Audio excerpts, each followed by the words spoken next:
The tiger's got my head in its mouth. I thought, this is my blood. I'm laying on my blood. It had its horns facing me, and it just kept ramming me and ramming me. It'd back up and then ram me again. His hand is bleeding, pouring the blood. I couldn't believe what was happening to us. It's everyone's worst nightmare, being eaten alive by a wild animal. In this episode, 3 remarkable stories of caged animals that break free and become killers on the loose. What's it like when you become human prey? There it is.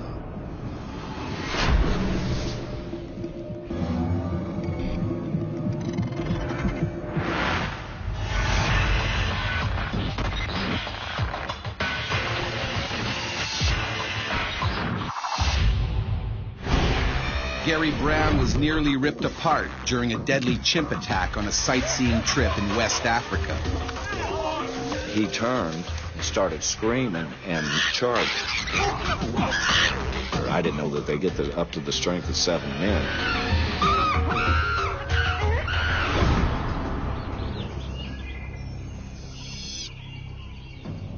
On the west coast of Africa, deep in the Sierra Leone rainforest, a large captive colony of chimpanzees lives peacefully on the 100-acre Takugama chimpanzee sanctuary. Bruno, a 200-pound alpha male, is the colony's leader. An alpha male is the term used to describe the highest-ranking male chimpanzee. The alpha male is the chimpanzee who can win a fight with the other males. In the wild, Bruno would rule a territory at least 50 times the size of the Takugama sanctuary.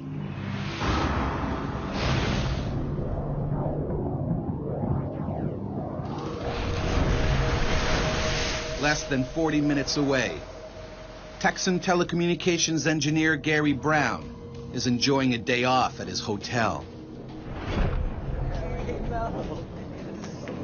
Working here is a dream come true.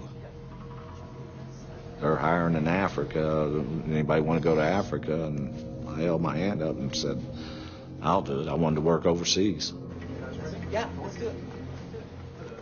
This weekend, Gary's decided to head up to the mountains with a colleague, along with his friend Melvin Mama and their driver, Issa. I said my days off is going to be spent going and seeing Africa, real Africa.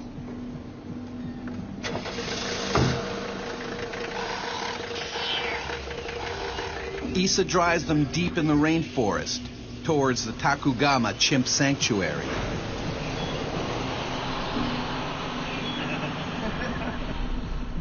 He had told me for 2 weeks before about this place, and other Americans had said, yeah, you got to go up there and get pictures or something to see. It's the largest chimp refuge in the world. Bruno is the alpha male. He's so big. Yes, I'm from Texas. We grow prairie dogs bigger than any ape. You'll be glad he's behind an electric fence. Yeah.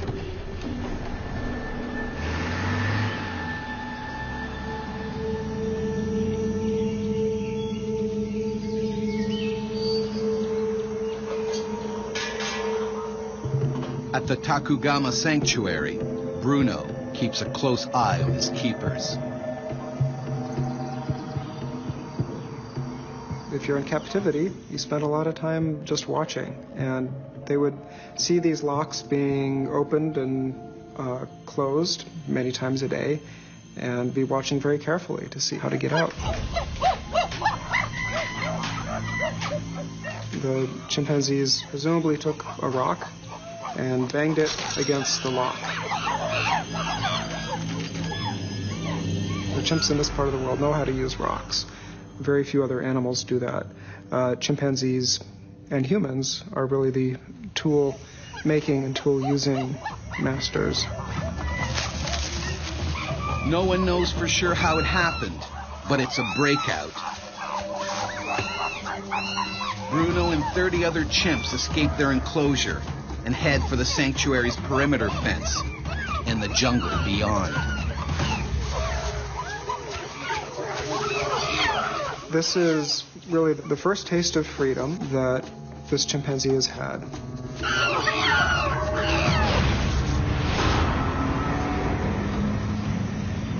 Unaware of the breakout, Gary and his friends continue to the chimp sanctuary.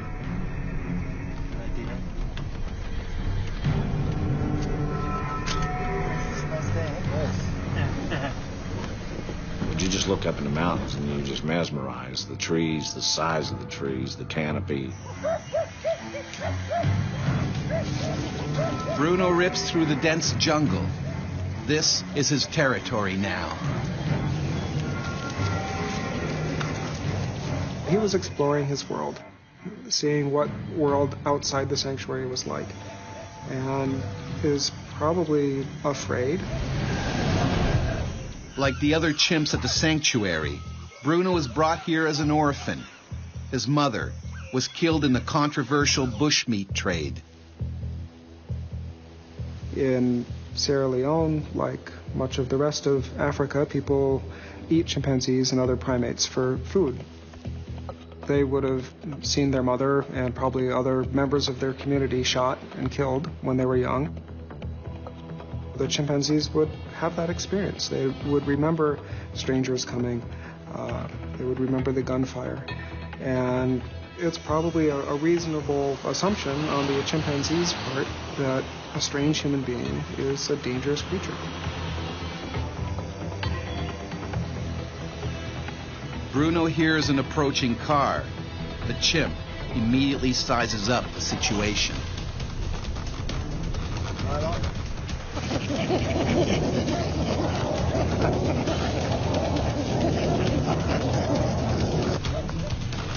Hey, slow down. What is that? Something moving in the bushes. Hey, what is that?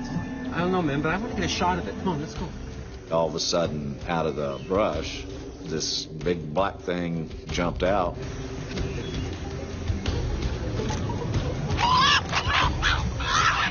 First thing I thought was, cool, you know, I'm seeing something in the wild. Windows. Turn the windows up. Slow down, man. Jesus. Issa quickly recognizes that the huge chimp is charging. It's time to get out. Issa, he just threw the car in reverse and just took off backwards. But fleeing only makes things worse.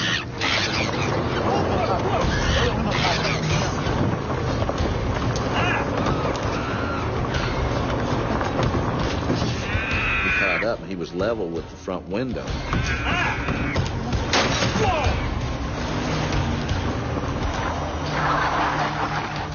Bruno seems to have disappeared. And all of a sudden it was just like an explosion.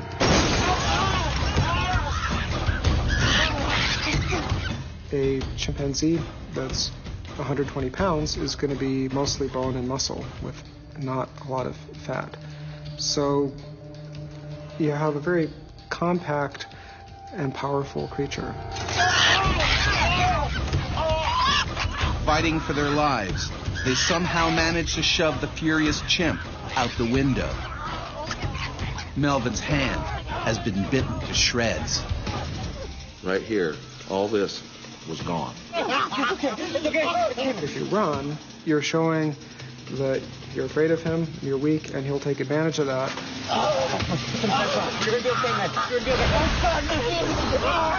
Basically what they're doing is they're doing damage to whatever they can get a hold of and whatever is exposed to them. Not only is Melvin losing a lot of blood, but bacteria from Bruno's saliva could be spreading through his bloodstream. With 2-inch fangs and jaw muscles 3 times denser than in humans, a chimp's bite can be deadly. They need to get to a hospital. Fast. And we were yelling at him, slow down. He said, find a place to turn around, we got to get out of here. Panicking, He misses a vital turnoff. They're lost.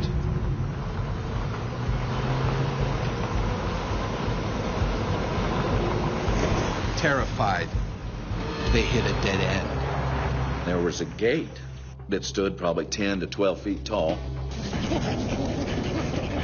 With their savage attacker hot on their trail. I couldn't believe what was happening to us. They only have one option.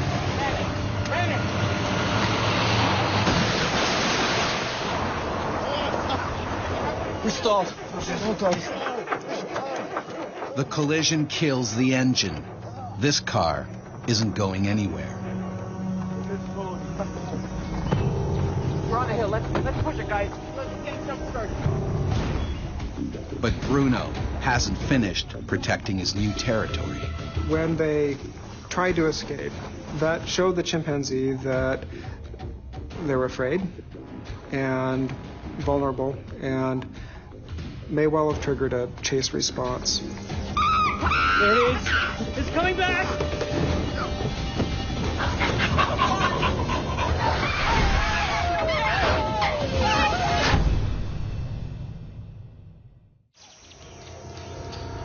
In the Sierra Leone rainforest, American Gary Brown and his party have been attacked by an enormous chimp.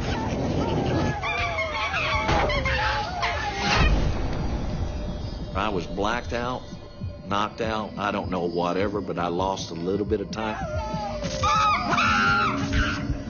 I don't remember people getting out of the car.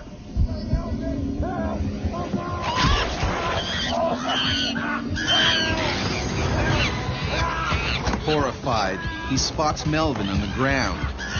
Bruno is chewing him apart. The chimp takes Melvin's foot in his mouth and bites down. Gary's adrenaline kicks in. I was angry and just mad. Instead of running, I just started looking for a weapon. That's when I lost it. I had enough. And everything that came over me, came through me. All of a sudden, I had total clarity.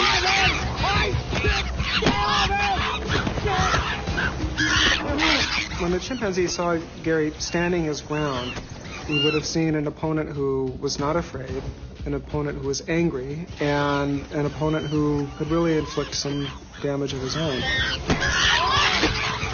I had the tree turned up and was ramming him. And he was trying to get up, and I kept ramming him on the ground. It was a very powerful and hurtful blow, and that was absolutely the right thing to do because it convinced the chimp that if it kept up this attack, it was going to get hurt. Suddenly, Bruno bolts off. The fight was over with him because he kept his back to me.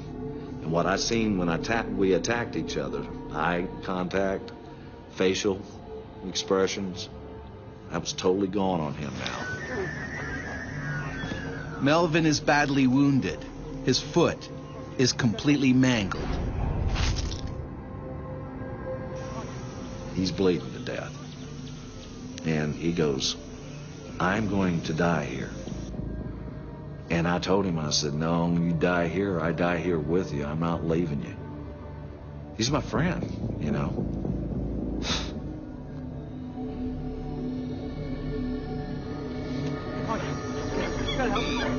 And there's no sign anywhere of their driver. Where's this one? He went for help. We gotta go. I could hear chimpanzees everywhere. We were totally surrounded. We took off down the mountain. These chimps never jumped out. They stayed in the jungle. I kept looking ahead. And finally, we made it out. We made it to the road, the main road. More than an hour later, a passing truck picks them up and takes them to a nearby hospital. Later that day, Gary learns that Issa was mauled to death by the other runaway chimps. Doctors are unable to save Melvin's foot and 3 of his fingers. There ain't 5 minutes don't go by I don't see it. I'm going to have to picture it in my head every day the rest of my life. If you get bit by a snake or a shark or something, it's kind of impersonal and you sort of expect it.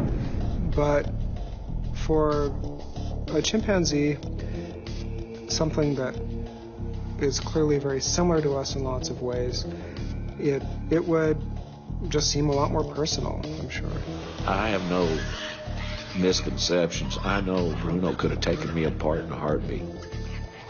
He could have taken me, I think he was just off guard.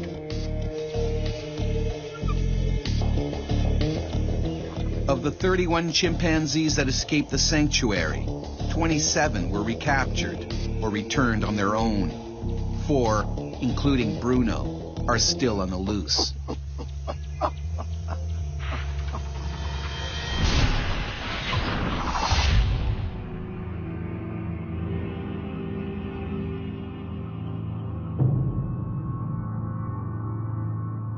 Gary Brown's case is not unique. In May 2007, a silverback male gorilla named Boquito escaped from a Rotterdam zoo. Petronella Yvonne the Horde was a regular visitor. She adored Boquito.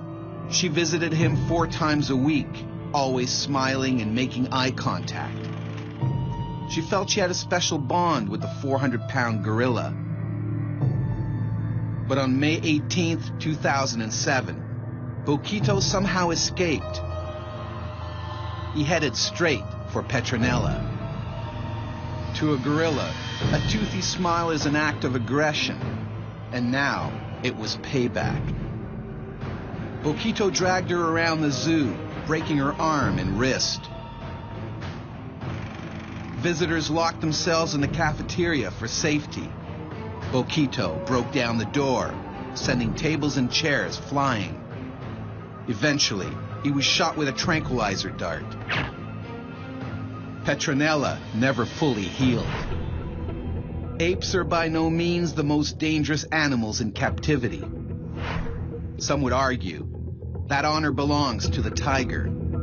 It can slay any human in its path with a single bite.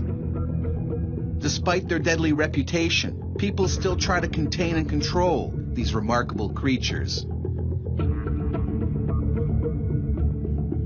In the 1920s, when touring circuses and wild animal acts were all the rage, Mabel Stark was the Tiger Queen. She would take 18 tigers at a time into the ring. But not even the Tiger Queen could conquer the basic instincts of a hardwired killer. She was attacked 18 times. The worst took place in 1928 at a show in Bangor, Maine. Stalking her from behind, one of her beloved cats lashed out at her left leg, almost severing it above the knee. Smelling blood, a second tiger jumped off his pedestal and pushed Mabel to the ground, mauling her savagely. Although doctors felt she would never survive, Mabel miraculously recovered and was eventually back in the ring with the animals she loved. As Mabel knew all too well, containing tigers is a risky business. Animal lover Jan Gold was also savaged by a captive tiger. When it broke free at a zoo, her lavish fundraising dinner turned into a living nightmare. He just reached up and grabbed my bag. He bit into my head, and the next thought was, am I going to survive this? Jeez, go for help! Go for help! Go for help! Zoo Boise is one of the most popular attractions in southern Idaho. The stars here are brothers Taiga and Tundra, a newly arrived pair of 2-year-old, 600-pound Siberian tigers. Also known as Amur tigers, they are at the zoo to provide an important gene pool to help ensure the survival of the species. Tigers are highly endangered. There are now more of them living in captivity than in the wild. But keeping one of the world's most deadly hunters behind bars comes with big risks. There have been at least 45 deaths by tigers in captivity of humans over the last 10 years. And there have been 115 injuries serious enough to make the media.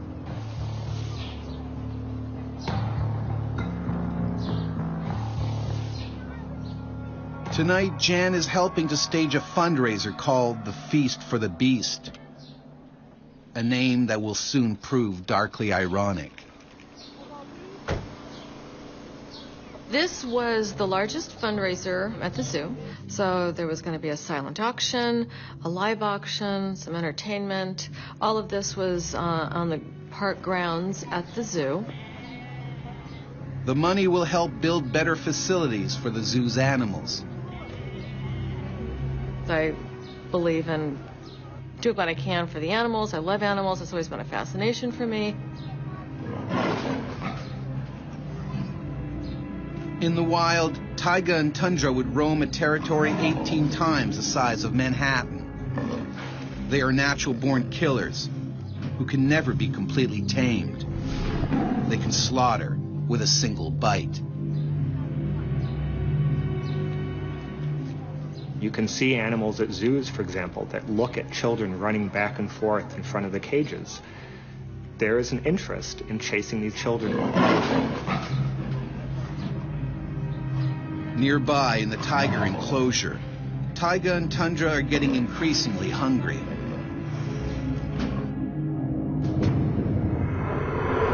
In the wild, they would learn to kill and eat large prey, even bears.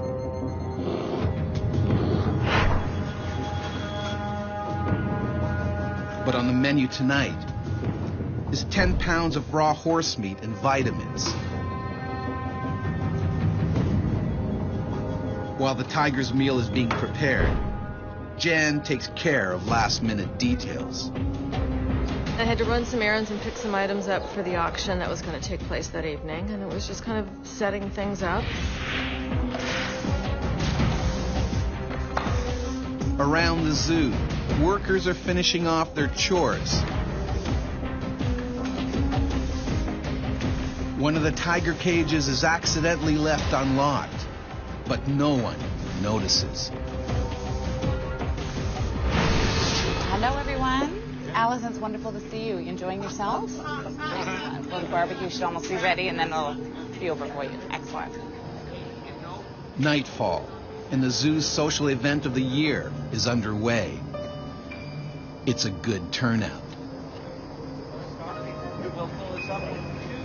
Dinner was kind of buffet style, and then sitting under a tent, and there was a little bit of entertainment, and then we went on to the live auction.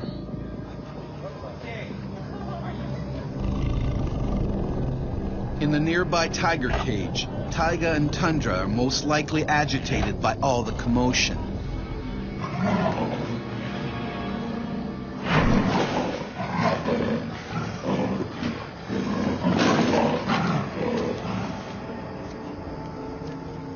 Unlike the tigers, Jan and the others at the party have already been well fed. And now, it's time to stretch their legs. I got up with some friends, and we just decided to walk around. And we saw the manager walk by. Hello, ladies. Hey, how are you? You want to feed the boys? Oh, yeah, that'd be great. Well, that meant he was feeding the tigers. Oh, that'd be great. I'm just going to phone ahead. You guys keep going. Yeah, Steve? We weren't the only ones invited. There were other people, too. Mostly board members and family of the board members or friends. Jan and her guests are excited. They can't wait to see the big cats feed. Here we go.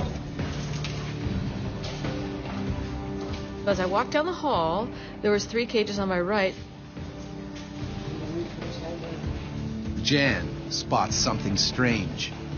The last cage, the gate was wide open, and we noticed that. And we just kind of, well, obviously they must know it's open. And we talked about it, thinking, well, maybe they are going to direct the tigers into the first 2 cages.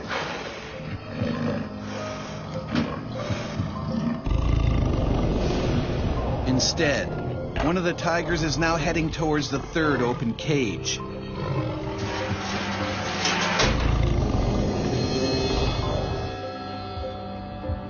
And face to face with Jan. All of a sudden there was a tiger in there.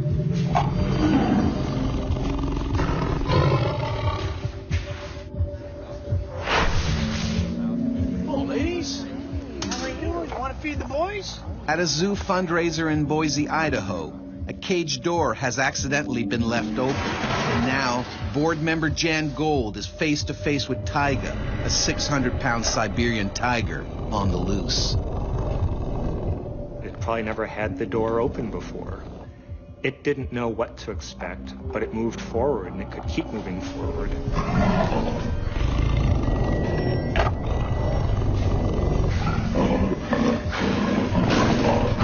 He is 600 pounds. I mean, his head was, into my hip area. That's how tall he was. The tiger was probably as surprised as Jan Gould was that they were face to face. And it didn't know what to do, but it did know there was an animal in front of it. At that point, my focus was seeing if I could get this gate shut and keep the tiger in there. But that's easier said than done. Taiga's still not sure how to react. He may not have even seen her as prey because he had never had any experience with live prey. She was just a moving object.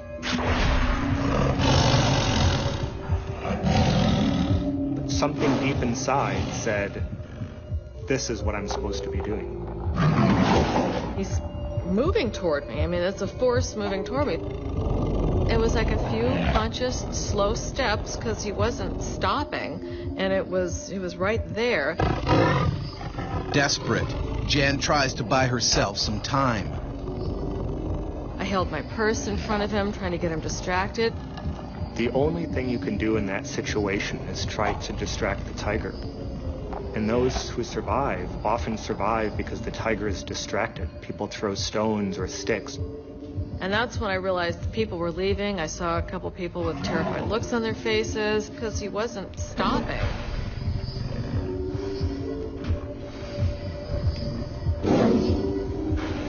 The tiger hasn't attacked yet, most likely because Jan's looking it in the eyes. You want to look big. You want to face it. In the wild, tigers prefer to attack their prey from behind. Without realizing, Jan makes a tragic mistake.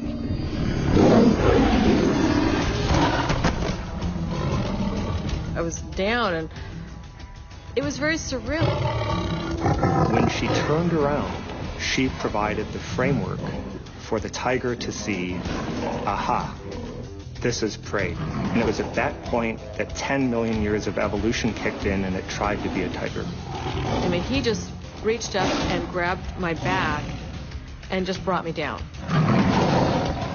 When a tiger is attacking a wild animal, it will grab it by the neck and try and drag it down and break the animal's neck and crush the trachea until it can't breathe anymore, and then it often drags it off to feed. I can feel his chest over my back. He bit into my head, and the next thought was, am I going to survive this?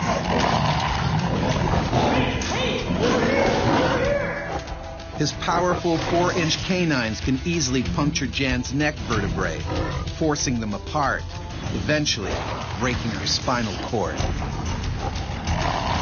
He had no experience. He didn't know where to bite, but he bit, and he grabbed her head, and he kept on going.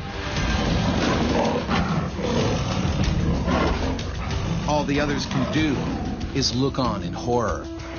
I thought he actually bit through and crushed my skull, and it was so loud. And then he came to a point and just stopped, and he held me there. He just sort of held me. A police officer hired as security for the event takes aim. Shoot the tiger! Shoot the tiger! Get over! Hey! For the veteran cop, it's tricky getting a clean shot.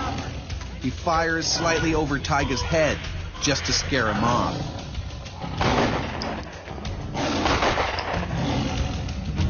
startled, Tiger retreats to his cage and is finally locked up.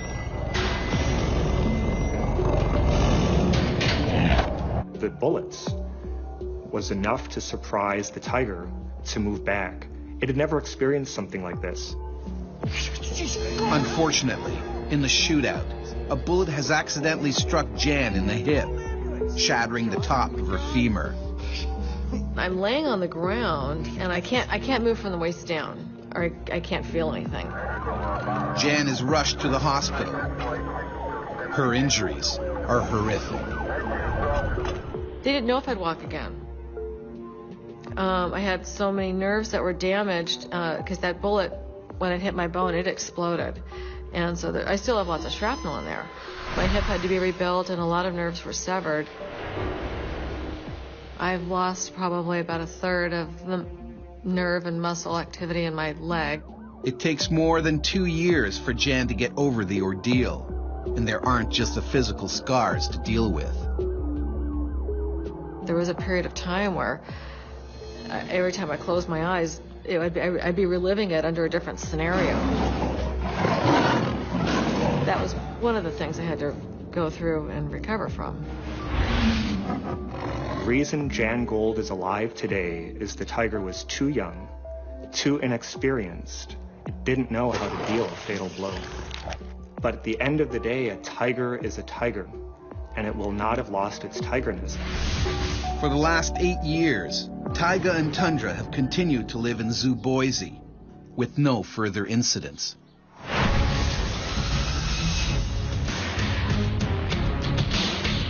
To avoid conflict, most captive animals are kept away from humans. But what about those bred specifically to attack, like bulls? Every 7th of July, locals and tourists gather in Pamplona, Spain to outrun a pack of angry bulls. It's a controversial event that dates back to the 16th century.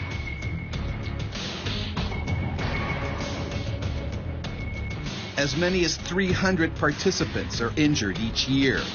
14 have been killed since 1910.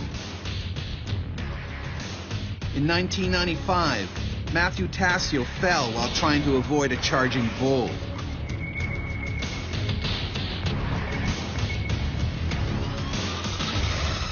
Just 22, Tassio became the first American to die on the streets of Pamplona. Even matadors with years of training can never completely control a powerful bull. In 1947, top bullfighter Manuel Rodriguez Sanchez finally met his match. Going in for the kill, Sanchez was savagely gored, his femoral artery slashed by the animal's jagged horns.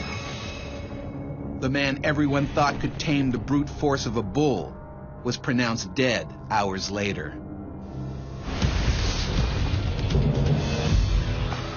Half a century later, police officer Kenneth Shaw also found out the hard way what it's like to try to stop a 1,400-pound runaway bull. And it was on top of me, slamming me into the ground, and I felt the pain go up to my chest. This thing ain't stopping.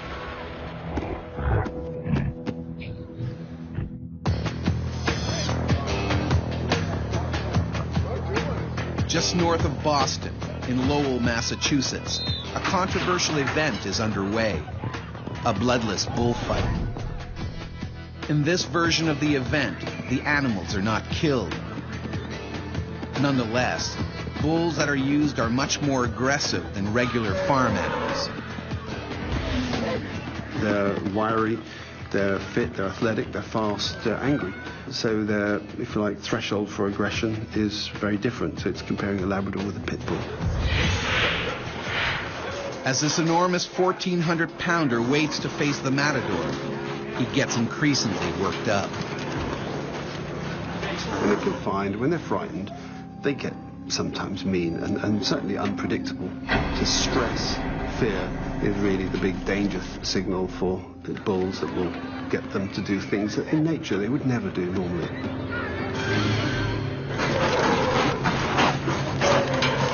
And for this bull, that means busting out of his trailer, one way or another.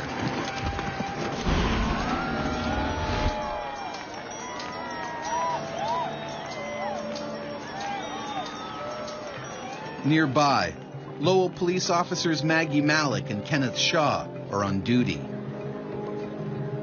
Basically, your job was to keep the patrons from not coming from the facility with any type of alcohol or anything like that. Gorgeous, hot, bright, sunny day. We had over 300 cars. We almost had to close the gates because we couldn't fit another car in. Maggie's main concern is that she doesn't have to watch any of the fight. I didn't want to see it because I don't agree with an animal to be antagonized and ridiculed, and I felt this was inhumane.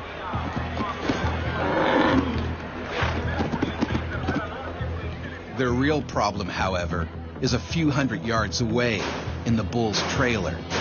The noise is pushing the animal over the edge. There was a lot of alcohol flowing. There was a lot of banging around and noise and music, and that's pretty nasty cocktail for a bull, really. You have the makings of a bull that is going to be, if you like, out of his mind with anger.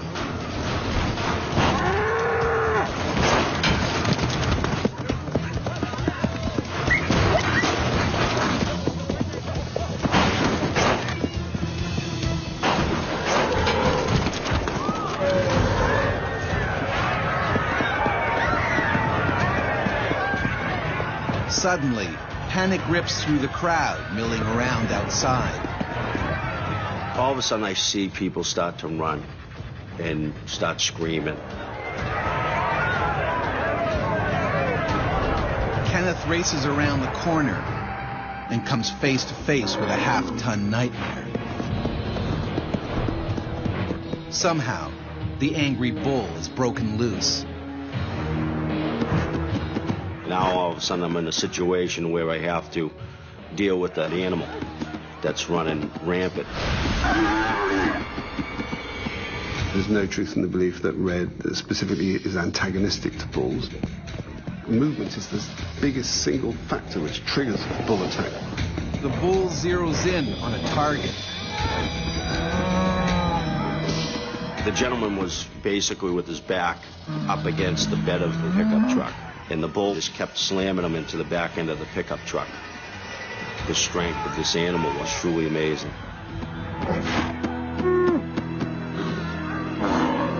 If Kenneth doesn't do something quick, the man will be crushed to a pulp.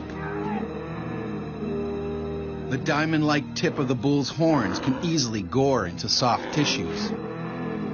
I just started to basically make noises, waving my hands, trying to get its attention.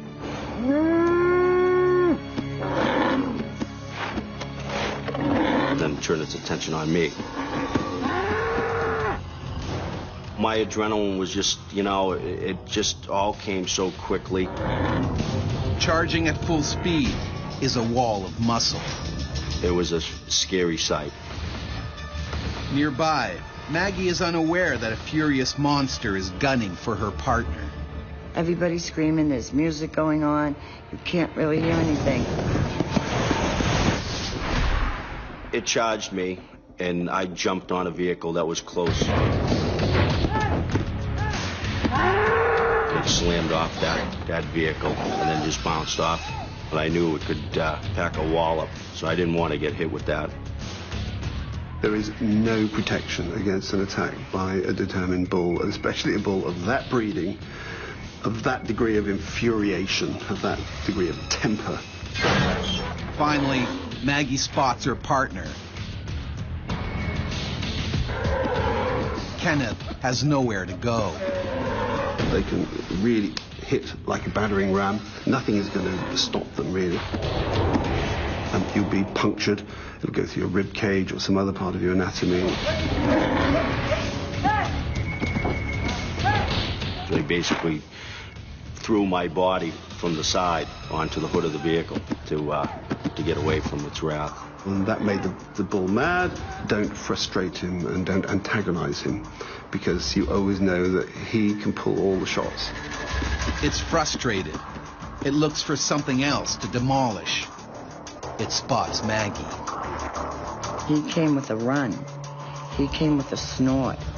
I don't know how to play like that. It's like, oh my God, what do I do with this bull? She zigzags, desperately trying to lose him, but he sticks to her like a shadow. They have this real benefit of almost 360 degrees coverage, so it makes them able probably to react more quickly than humans.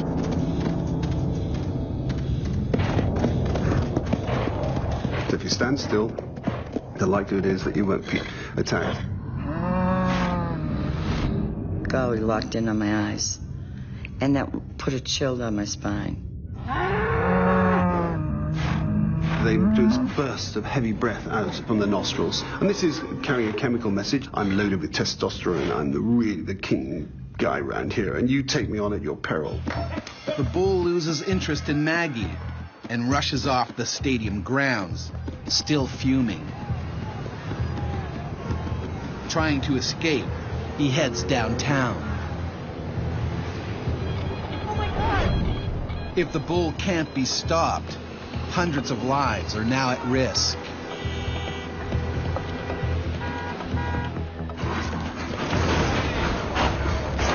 At a bloodless bullfight in Lowell, Massachusetts, a half-ton bull is on a violent rampage.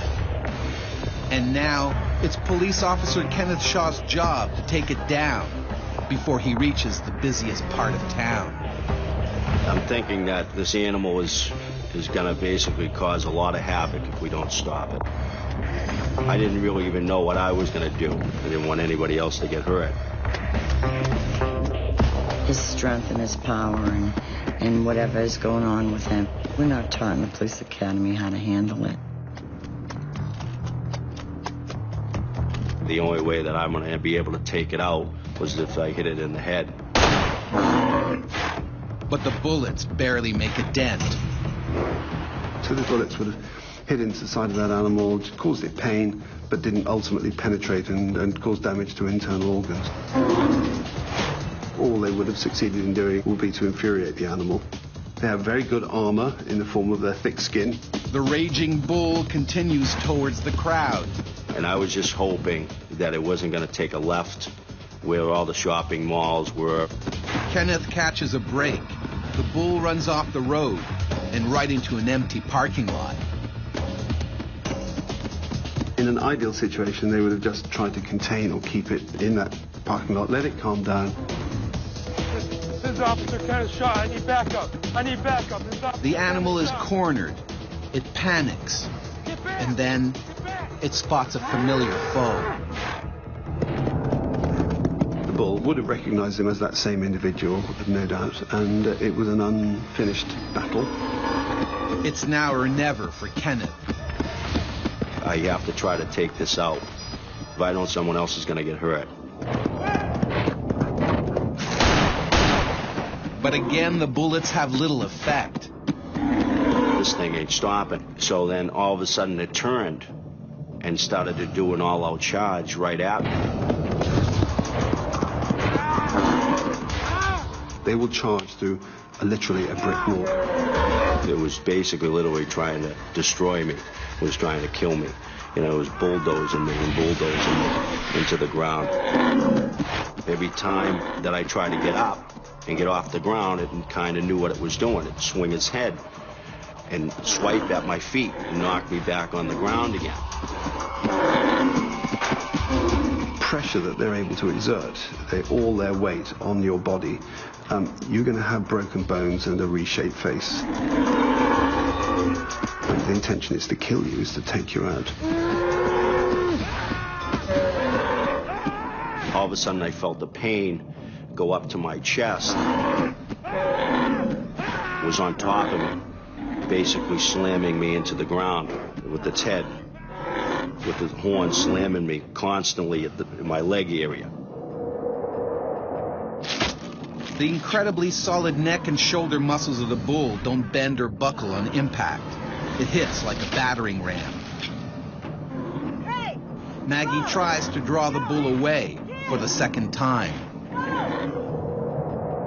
Seeing Kenny's shattered uniform, seeing the blood on his skin, I at that point was not sure if he had gorged him in a major organ, and that takes you only seconds to bleed out.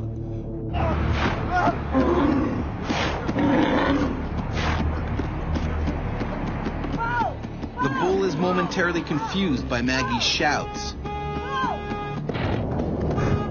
buying Kenneth just enough time to crawl for cover beside a car. His knee is gorged. It looked like prime rib. And I know there's a lot of grout and dirt and soot. It needs a lot of cleaning, a lot of room for infection, tendon repair, maybe fractured bones. Kenneth's in bad shape. Time is ticking. Maggie needs to act now. But the bull still wants a piece of Maggie and takes dead aim. So I said, come on, let's bring it on. Let's go get him.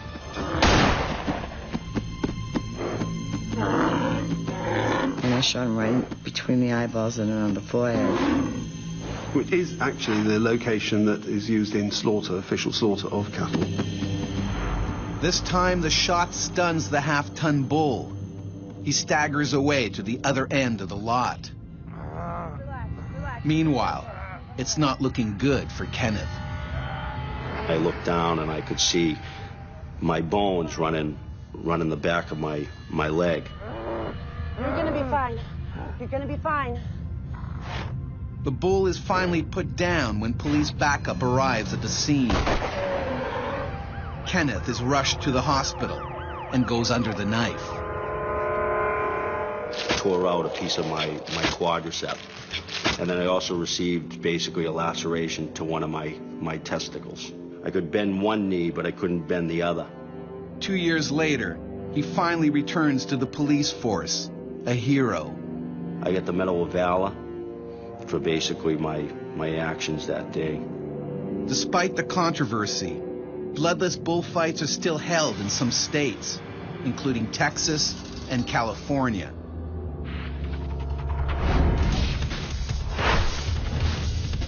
Preservation is the main argument for keeping dangerous animals behind bars. But there will always be the potential for escape. It's a wild animal, and you can't control it.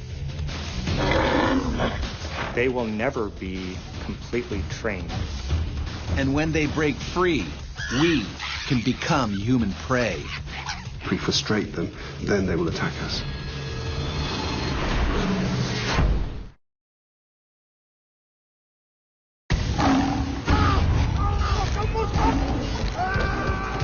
She had already had her mouth over my head. She would have killed me. She was looking for a death bite. They go through bone like you and I go through a candy bar. It's everyone's worst nightmare, being eaten alive by a wild animal. In this episode, 3 horrific stories of people who've been attacked by predators of the African savanna. What's it like to become human prey?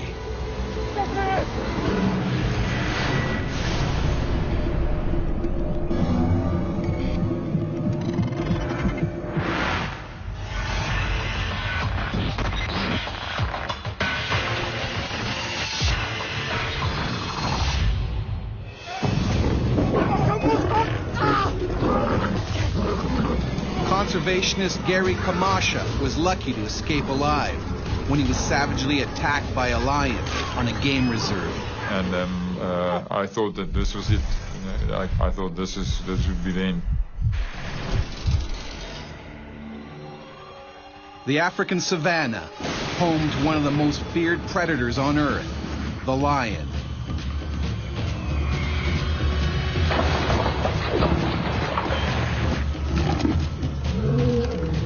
Thousands of people have met their end in the jaws of these killer cats. This pride lives in a game reserve in South Africa's Mpumalanga province. And when food is short, or they feel threatened, these big cats can turn man-eater.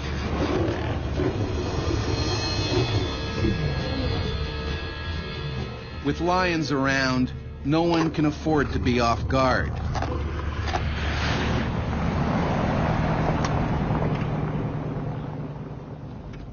Danger is part of the job for 23-year-old conservationist Gary Kamasha. He manages the reserve's lions, and today he has a problem. A lioness is wounded, and she's pregnant. This female, because she was injured and finding it difficult to keep up with the pride to feed and to compete for food around the carcasses and things like that, she was getting very hungry.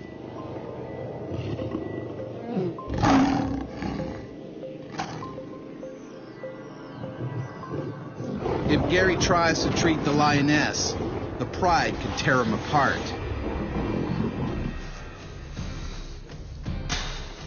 His plan? To isolate her in an enclosure by luring her in with bait.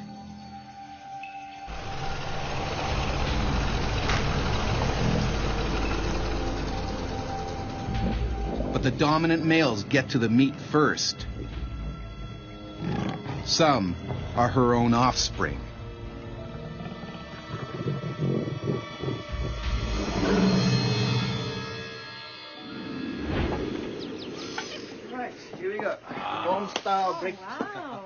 Days later, Gary is still waiting. He relaxes with friends and makes a dangerous mistake.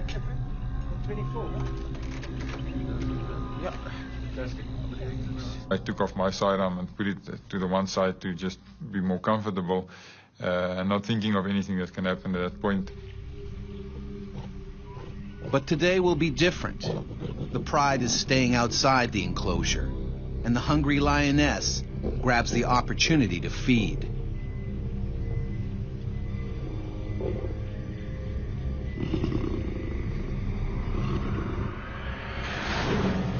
She's in the enclosure. Gary is delighted she's finally taken the bait. I'll be back in a couple of minutes. I just want to close the gate. Now he can treat her injury. 5 minutes. Come, let's go. I basically thought, okay, this is what we've been hoping for. Let's quickly go and close the gates and make sure that she's constrained inside. But in the rush, he's forgotten the one thing that could protect him in an attack.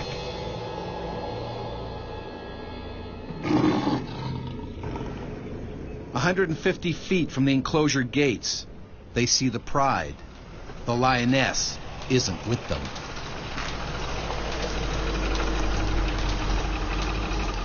There she is, behind that bush.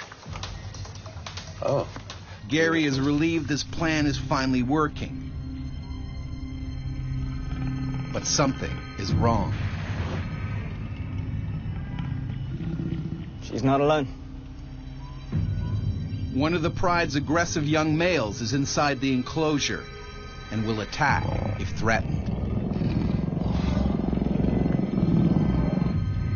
This male was always been a bit edgy and agitated, barking at you and coughing, the typical attack bark if you get too close to him. Getting the young lion out is dangerous, but without treatment, the lioness could die of gangrene.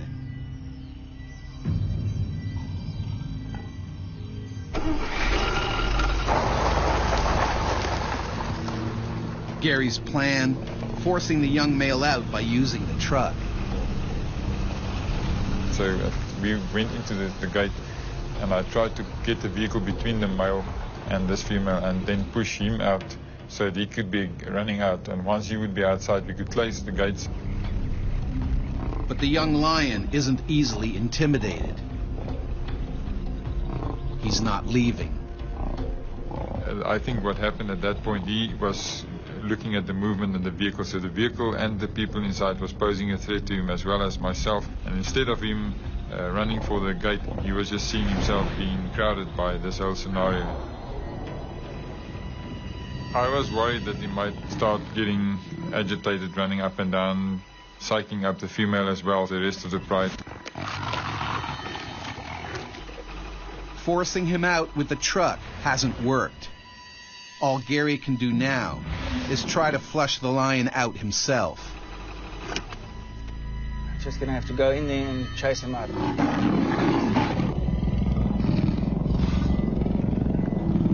I thought I'd go on foot, use the vehicle as protection so the female couldn't really see what was going on, and then chase him out on foot.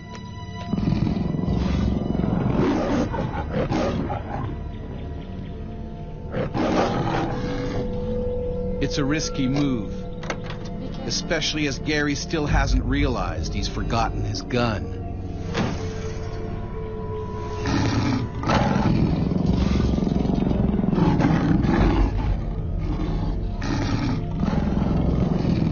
By trying to flush a young adolescent male on foot is a big mistake.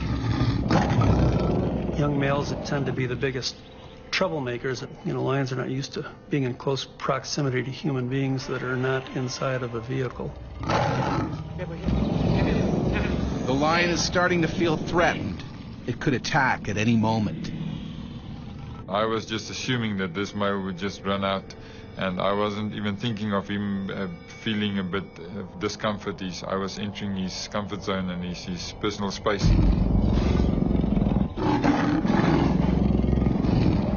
He was essentially cornered because he was in a fenced-in area, so that's the time when an animal will react out of fear. Instead of diverting his direction towards the gap between myself and the vehicle, he was actually zooming in on me.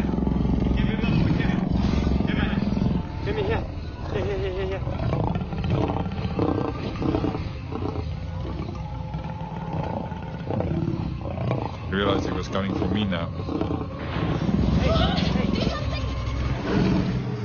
I did think of that point my sidearm. This was the most stupid thing that I could have done. I don't know why I took it off. Gary tries frantically to get out of the lion's way, but it's too late. He was planning to go for my upper body. I moved back, he misjudged himself. I think that actually, to a certain extent, saved my life. The lion has missed Gary's head, but it locks its vice-like jaws around his leg. His friends, also unarmed, can only watch in horror. Gary has now become human prey.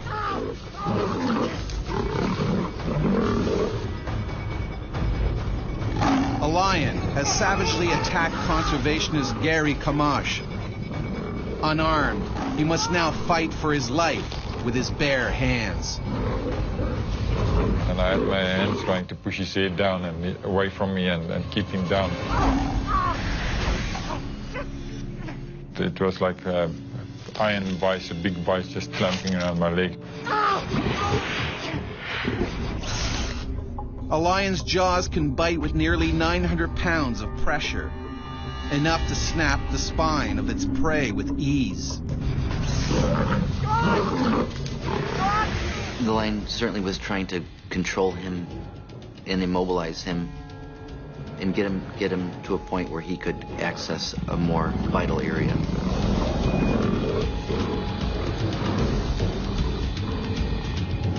Outside the enclosure, the pride can smell blood. The pride were trying to figure out what's busy happening, where did those sounds come from.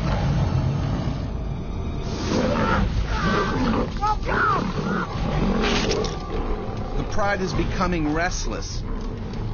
If they join in the attack, Gary is finished. Frantic, he tries to pry open the lion's jaws. Well, I tried to put my thumbs into his mouth between his premolars. I couldn't get in him. They were already too close to each other. I just realized there's no way I'll be able to get my leg out of this. Gary's friend Johan tries to find anything he can to use as a weapon. But he comes up empty.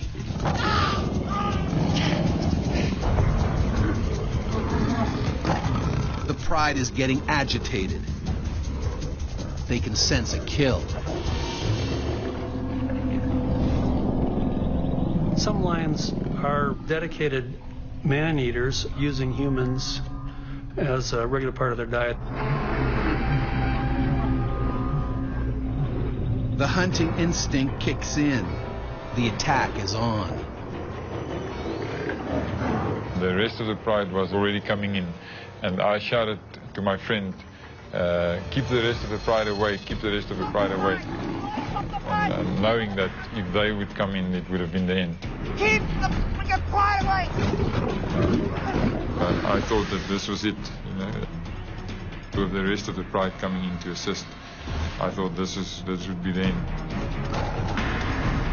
I wouldn't be able to fend off the rest of the group, so I was shouting at him, and he jumped out of the vehicle and started throwing pieces of branches and rocks.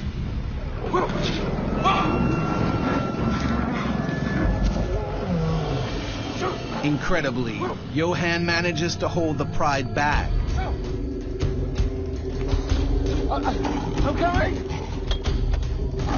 But Gary's leg is still locked in the lion's mouth. He needs to do something fast.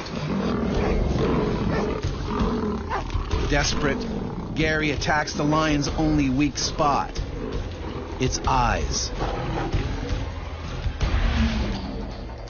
I could just feel when I pressed my thumb into his eye that he was blinking and trying to get out. That was hurting him. The nose and the eyes are very vulnerable. That's the part of them that they have to, at all costs, protect. But the lion won't let go. It fights back with razor-sharp claws. Or not only did they shred your flesh like a hot knife through butter, but the infections caused by those claws are also very septic and can lead to rapid infection and death. A lion's claws carry deadly bacteria that can cause tumors, inflammation of the heart, and kidney failure. I still remember the sound of ripping flesh.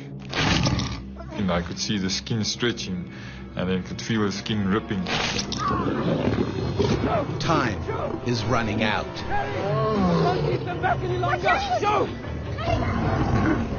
Johan has nothing else to throw at the lions. If the pride attacks, Gary is unlikely to escape alive.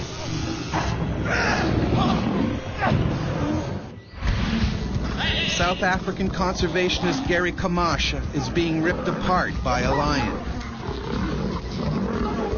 The rest of the pride are about to join the attack. Hey! I can't keep them back any longer! Fearing for his life, Johan has gotten back in the vehicle. The worst moment for me, Johan shouting, I can't fend him anymore, and his door closing, hearing his door banging, closing up. I realized how close I was to death. Gary struggles desperately to free himself. He punches the lion in the eye, but it won't let go. And I was just going down on his eye with my fist as hard as I could, and putting my thumb into his eyes and pressing down. For a moment, the lion loosens its grip. Gary sees his chance and takes it. I think what he wanted to do was to reposition himself and take me down. When he started opening his mouth, I ripped my leg out of his mouth. There he comes! Come on, get in! Let's go! The rest of the pride was very psyched up. 4, 5, 10 seconds longer, then I would have been taken and ripped apart.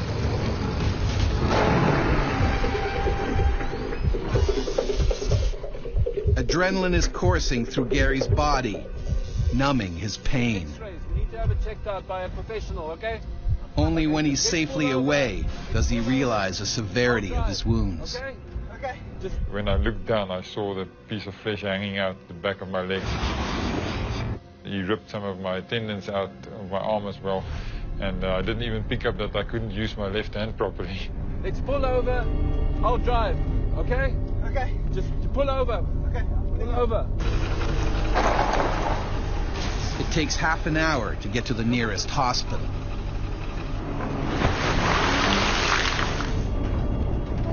On the road down to the doctor, I remember I started feeling very awkward.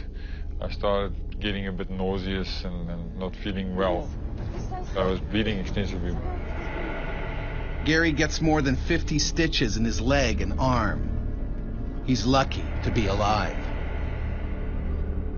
There was a number of things that saved my life that day, and the one thing that was definitely the fact that he was inexperienced and a young lion, and the fact that I saw him coming for me and jumped backwards.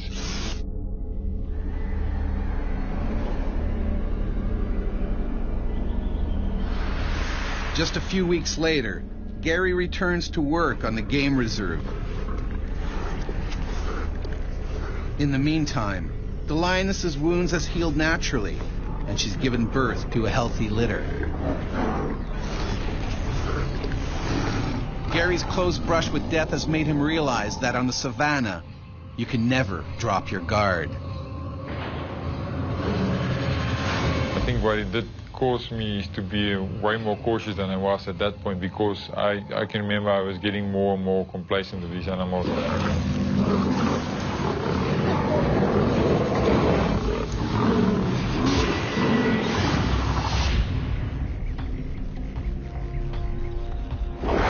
Ever since Homo sapiens first walked the African savanna, we have lived in fear of the mighty lion.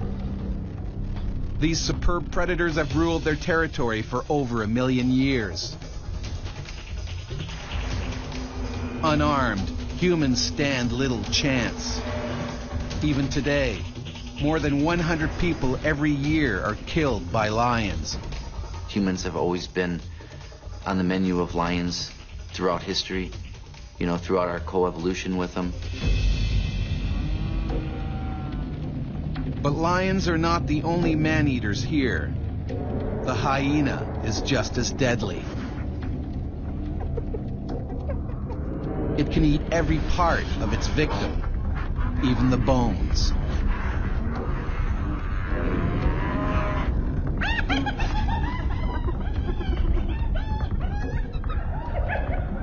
Hyenas are despised because they dig up graves and eat human remains. And feared because they kill the living.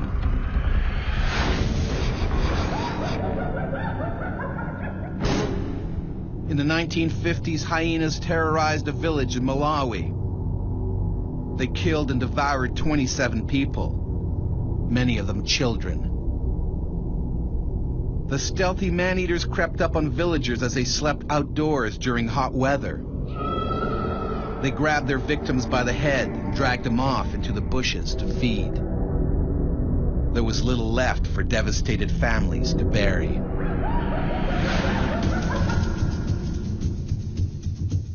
Hyenas are fearless predators. In 1972, a Malawi schoolteacher, Yerenda's luggage, was cycling to work when he was taken down by hyenas.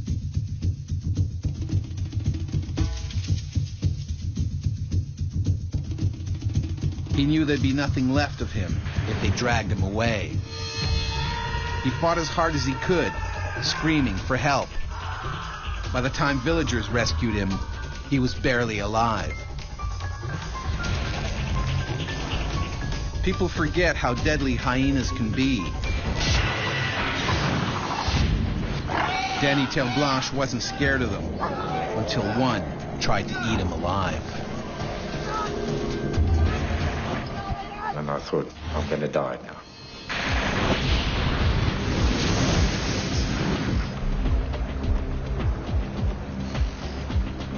Spring 1998. Aircraft pilot Danny Terreblanche is enjoying a week's vacation with friends on the Zambezi River.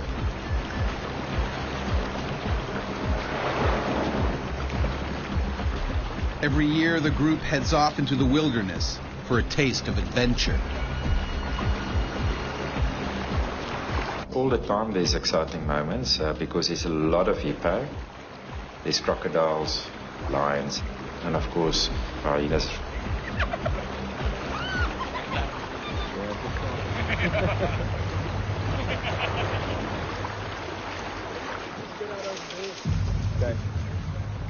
After an action-packed day on the water, the friends pull up for the evening. A ground crew has set up camp and cooked a hearty meal. We thought we had a very successful trip, so we were a very happy bunch of people. Great 6 days. It's the last day of the holiday. Time to celebrate. Some of my friends were wine farmers. And of course, we brought a lot of good wine with us.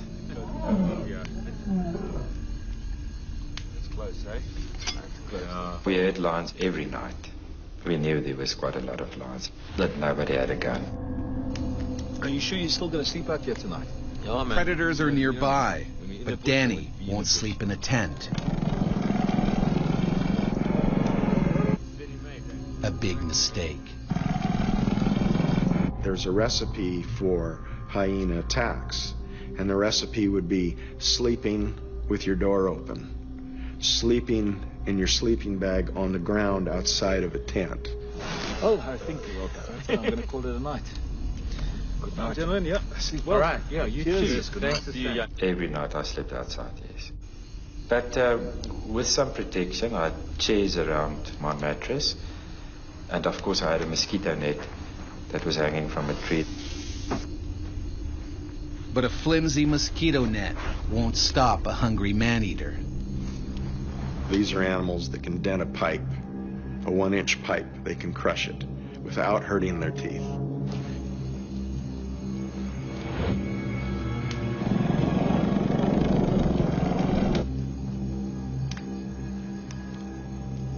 At night, the hyena has a huge advantage.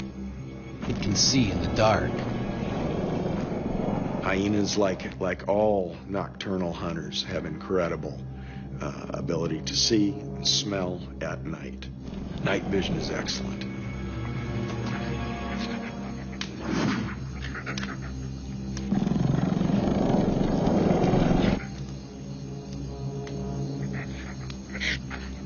They're looking for garbage. They're looking for the things that were thrown out after dinner. And they come onto something like a person laying there sleeping. That's a carcass to a hyena. You are a large meal for them. They're not going to check your pulse before they go ahead and grab you.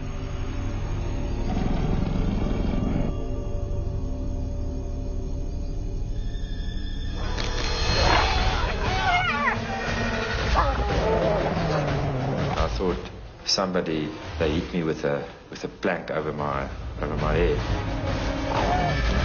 When Danny realizes it's a hyena attack, his blood runs cold.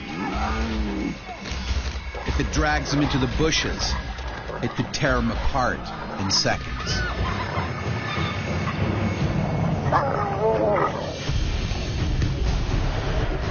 Danny Terreblanche is on a kayaking holiday on the Zambezi River when he is attacked by a hyena.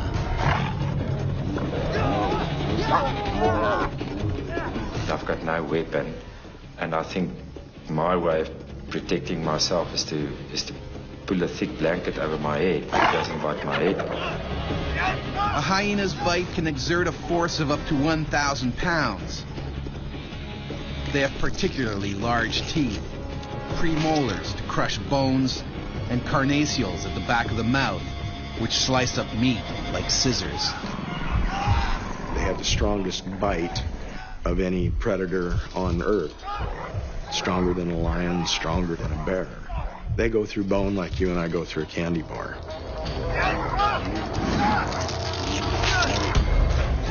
I tried to lie on my stomach in a crawl position, but was just instinct. Then it grabbed me by the neck and it dragged me. A few feet further into the bushes, and he could be ripped to pieces by the hungry hyena. He will proceed to drag you off and start eating you. That's what would happen.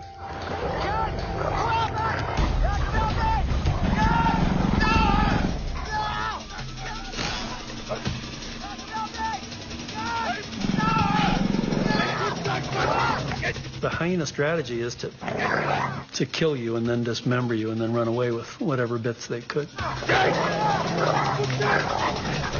Without the support of the rest of the pack, the hyena cannot fight for its meal. So it retreats. I felt the pain in my head, and when I felt it with my hand, I knew there was something terribly wrong. I felt a hole in my head. My biggest fear was that I lost my ear and I'm going to lose my hearing. And of course, the first thing that goes through one's mind is that I'm going to lose my flying career. Luckily, Danny's ear is still in one piece. Hold on, we just need to clean the ear. My ear was still in the mosquito net, hanging by a little piece of skin from my head. Just rinse it off. I think they probably will wash it with some good old Cape dry red wine. Desperate to save his ear, his friends bind it back onto the gaping wound. The nearest hospital is in Kariba, 80 miles across rough terrain. They need to hurry. Danny is at grave risk of a deadly infection. Hyenas eat rotting carcasses, and their mouths are crawling with dangerous bacteria. You can imagine the bumps in the road. I don't know how many times I've passed out.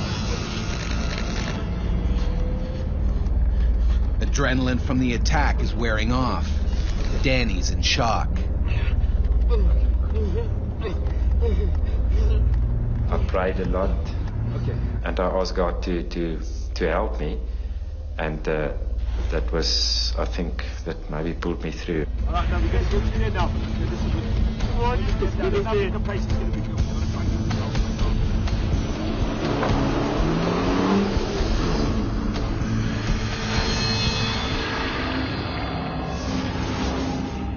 It takes them nearly 9 hours to reach Kariba. The town only has a small basic hospital. The doctor does what she can to save Danny's ear. She had to stitch it back onto my head, but there was no anesthetics. My friends had to hold me on the table while she did the job. That was very, very painful. Danny is then flown back to South Africa, where a plastic surgeon performs 3 painful operations. His ear is finally restored, and he can resume his flying career.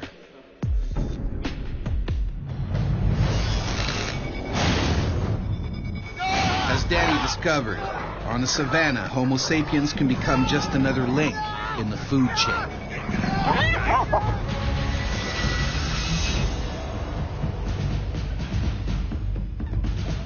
Humans aren't the usual prey for hyenas and lions. But when food is scarce, these animals will attack almost anything.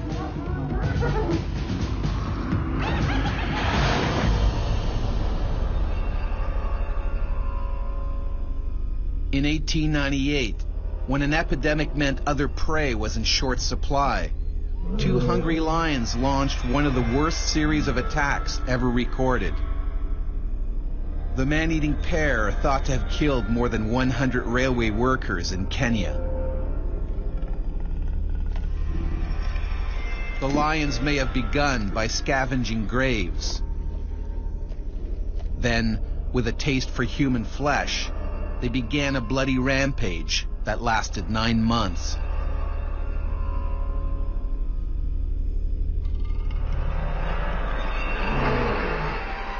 Work came to a standstill. Night curfews were imposed. Workers hoped high fences and fires would keep them safe. But the lions still got in.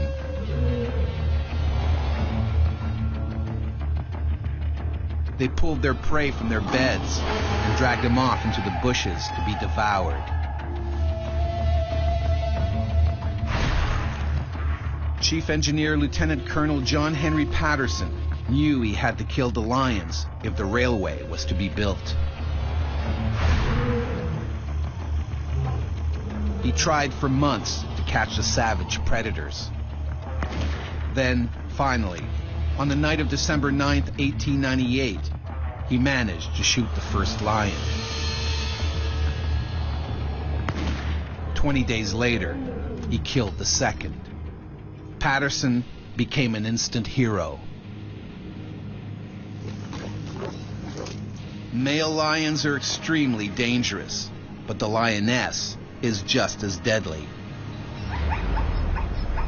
She is a true hunter of the pride, a ruthless, efficient killer.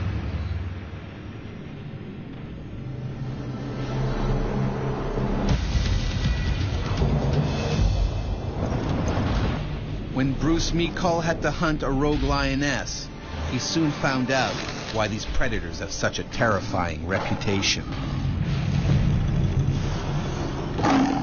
She had bitten down from the top of my head, and I was fighting for my life. Limpopo, South Africa. This lioness is a loner. She's old and hungry. Local villagers are terrified she might start preying on their cattle, or on them. The lions are usually persecuted by people because they pose a threat. Usually that threat is to their livestock, to their goats or their cattle.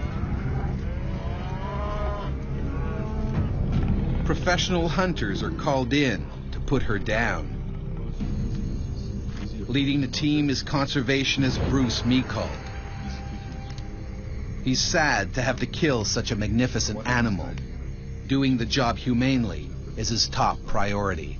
It's your responsibility to make sure that things are done properly and as ethically as possible. You got the roll? Yeah. You know, make sure that the animal goes down, you know, in a clean sweep. We had been notified by one of the trackers where the lioness was, so we headed up in our vehicle to that area. There's quite a few things to take into consideration when hunting a lion. Wind direction, the vegetation around you, and obviously the fact that you've got to have a clear visual around you. You don't want to be in really dense bush where you can end up in a bad situation.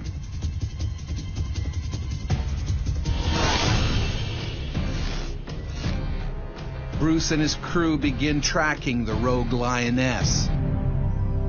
So we started walking, looking for signs to see where she was. Tracks, old kills, things like that. But the lioness has probably already picked up the hunter's scent and keeps out of sight. Lions are very good hunters. They're very good at camouflaging themselves. For 2 days, they search for the big cat, but she remains invisible. The longer it takes to find her, the greater the danger to local villagers. If lions can get away with it, if they have opportunities, they consider humans part of the diet, especially in more harsh environments where prey density of their preferred prey is lower.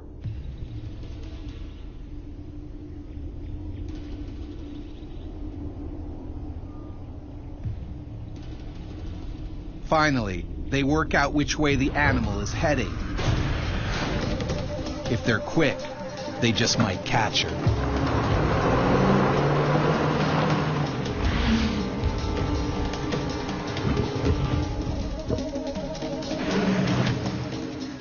later that morning, we had actually bumped into her purely through tracking.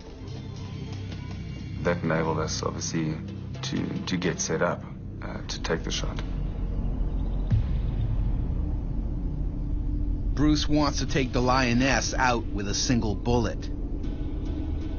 If he only wounds her, she's likely to attack.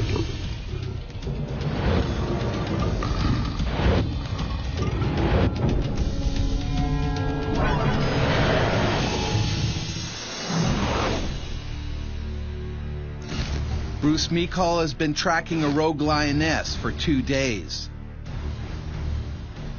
He now needs to put her down with a single bullet.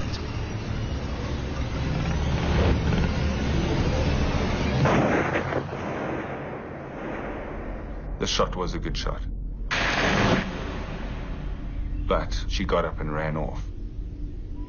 Went into thick bush. Something has gone very wrong.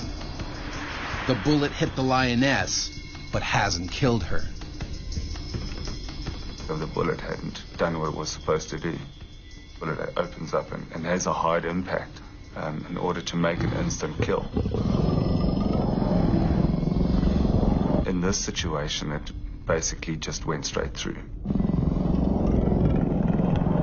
If you didn't kill them the first time, and you just wounded them and it wasn't in a vital area and they survived, you would never get a chance again to catch up with them. And if you did, it would be after they killed another dozen or more people. This is hard for Bruce. What should have been a swift, humane kill has resulted in an angry, injured animal.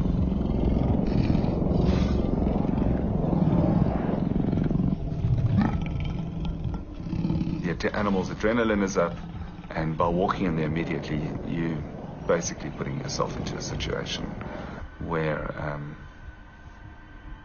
she's going to come out and attack you. Just have to be very careful. They decide to give the lioness a chance to calm down. We had back as a safety precaution and got in our vehicles.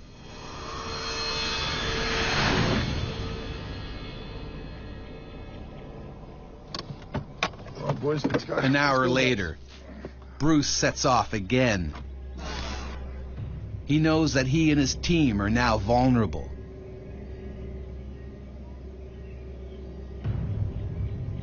The lioness is on the defensive and could strike at any moment.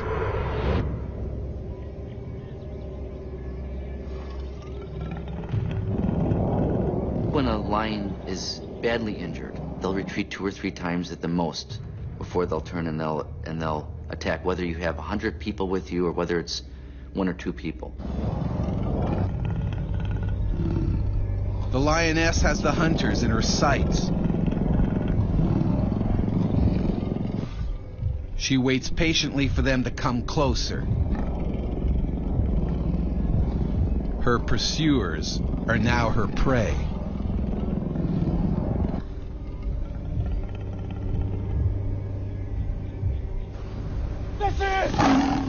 The lions will cover a distance of 100 meters in about 6 seconds. So there's not much chance to get into any position. So you basically turn, point, and take your shot. By the time I reloaded to take the second shot, she had jumped onto me. The attack is savage. The lioness goes straight for Bruce's head. The main thing that they go for is the most vital spot and the most vulnerable spot, and that's the neck and the head. As we came down towards the ground, she had already had her mouth over my head and bit me on the back of my head. With the impact of us hitting the ground, my head bounced out of her mouth. To see teeth and saliva and hair, and I mean the sound that they make is incredibly loud. The others can't fire. They could hit Bruce. They fling you around like a rag doll. With their strength and power, every time they hit you, your whole body is being thrown about. She would have been feeling for his vertebrae so she could puncture and sever the spinal cord. The wounded cat is in a frenzy. You don't know what's happening. You're just trying to get a grip of the whole situation around you and what to do in order to survive. The lioness is much stronger than Bruce. The moment he weakens, she will kill him.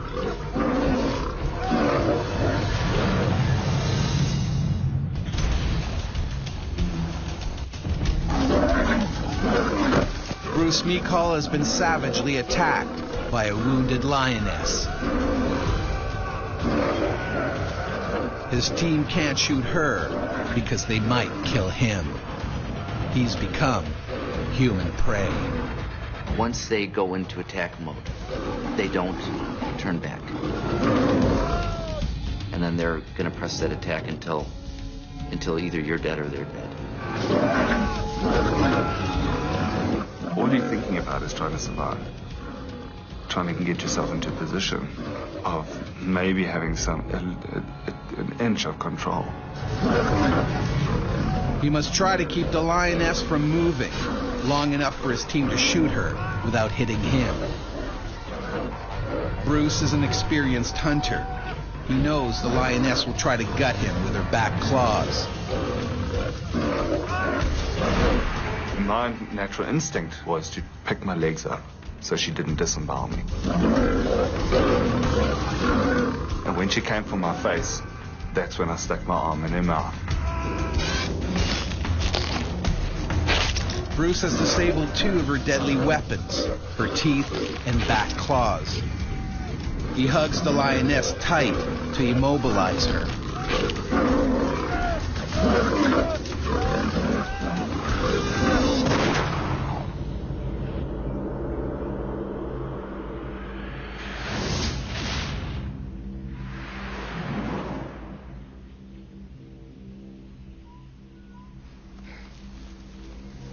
The ordeal is finally over. But even though she nearly killed him, Bruce can't help regretting that this superb creature had to be put down. In the instance when she had died, there is...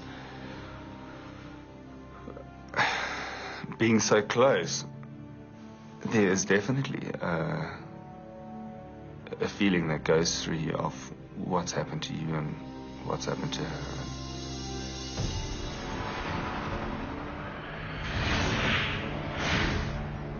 Shock sets in quickly. Bruce needs urgent medical attention. He has torn veins and over 40 lacerations. His injuries are life-threatening. A lion's saliva carries bacteria, which can cause terrible infection and internal bleeding. I spent 5.5 hours in surgery.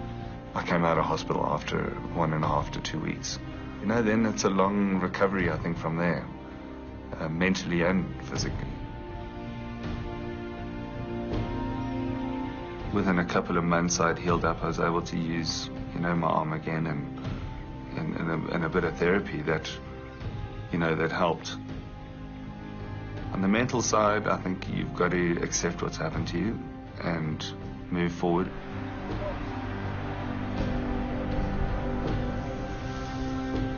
There's very few first-hand accounts like that, because lions usually, when they attack like that, they usually kill their victim.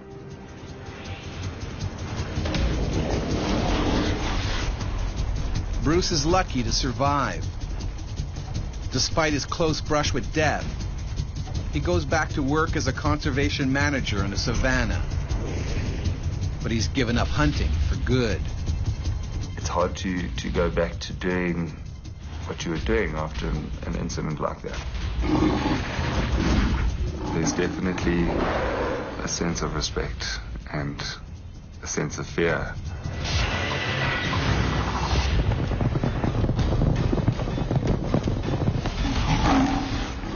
Lions and hyenas can kill a person in seconds, but attacks are rare. Normally, these predators will avoid us. It's only when food is scarce or they feel threatened that they strike. And when they do, the results are devastating. I realized how close I was to death that day. I think it gave me a lot of more respect for life.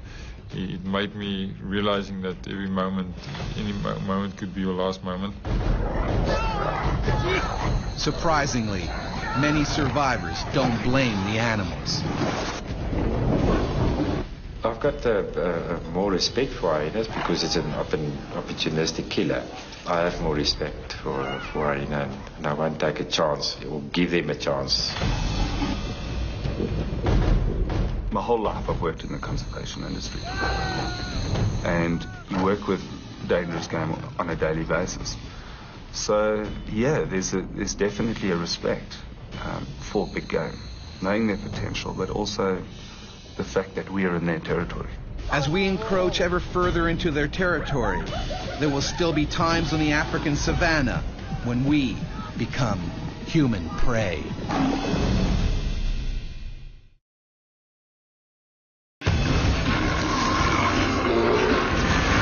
My whole head was in its mouth. And just literally just trying to break my skull. He was eating me. It's everyone's worst nightmare, being eaten alive by a wild animal. In this episode, 3 terrifying stories of people who've been savaged by bears. What's it like to become human prey?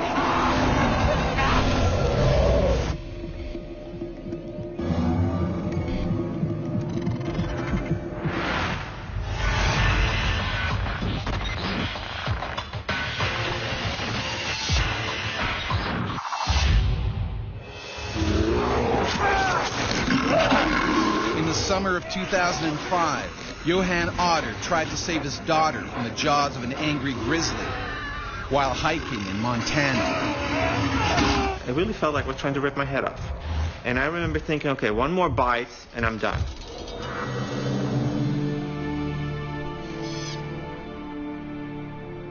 Glacier National Park, one of America's last great wilderness areas. It's home to the nation's most feared predator, the grizzly bear. Every year, grizzlies claim the lives of people who get too close.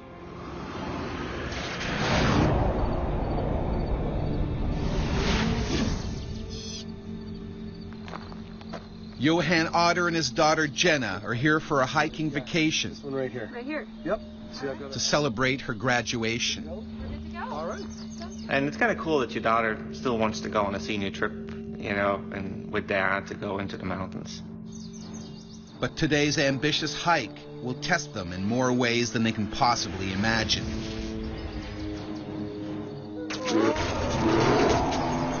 Survival in this wilderness is brutal. This female grizzly is dangerous. She has 2 cubs and will attack anything that comes near them.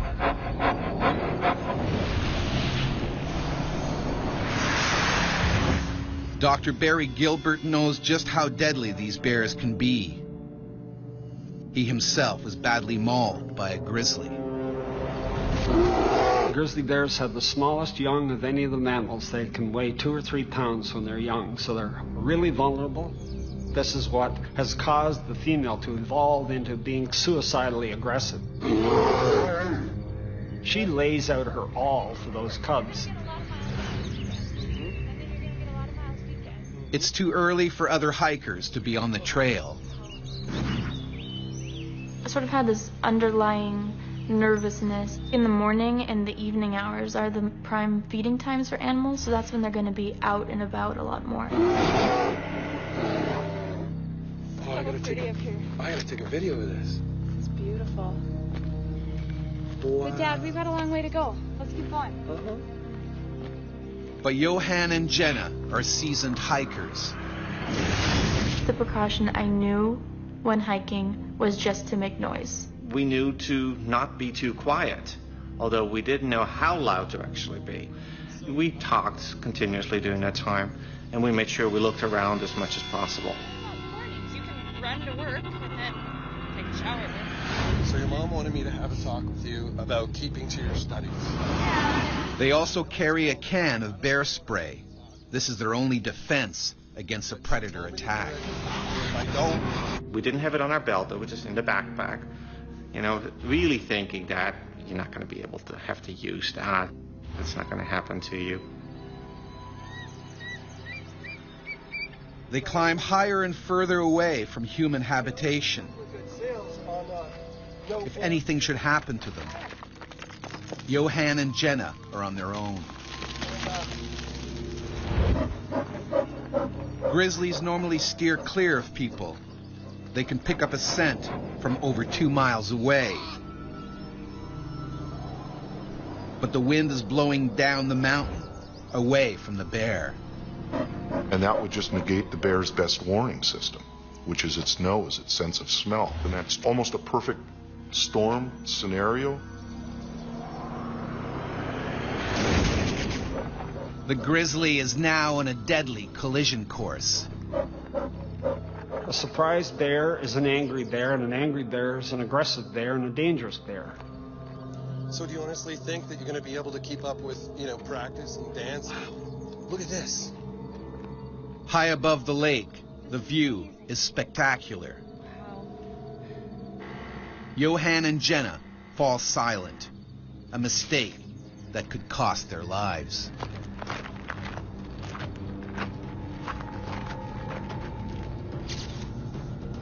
There's a bend in the trail, so you can't see around it, but you don't expect anything to be around it, which I guess is a bad assumption to make.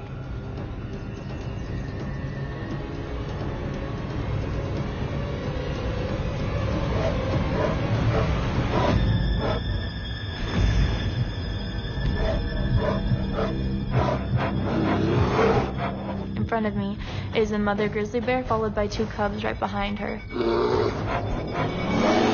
I thought, I'm going to die. If you turn and run, you've immediately put a hamburger sign across your back.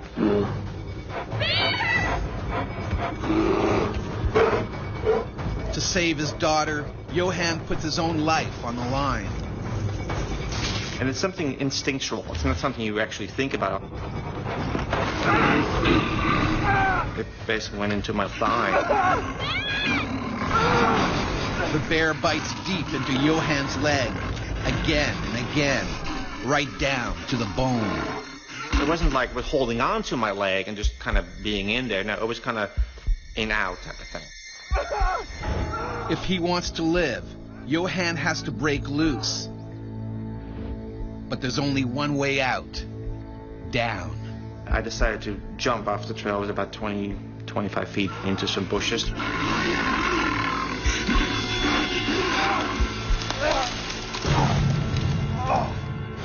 My eye was already bleeding or something like that at that point, so something must have gotten into my face. Because the animal went at me like this, so it must have been one of the claws.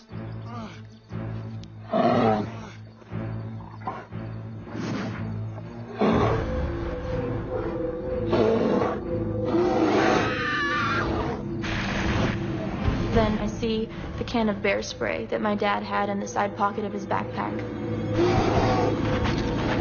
I pick up the can, but I didn't know how to work the can. And you can't really stop and read instructions at that point. Out of time and options, Jenna leaps into the unknown.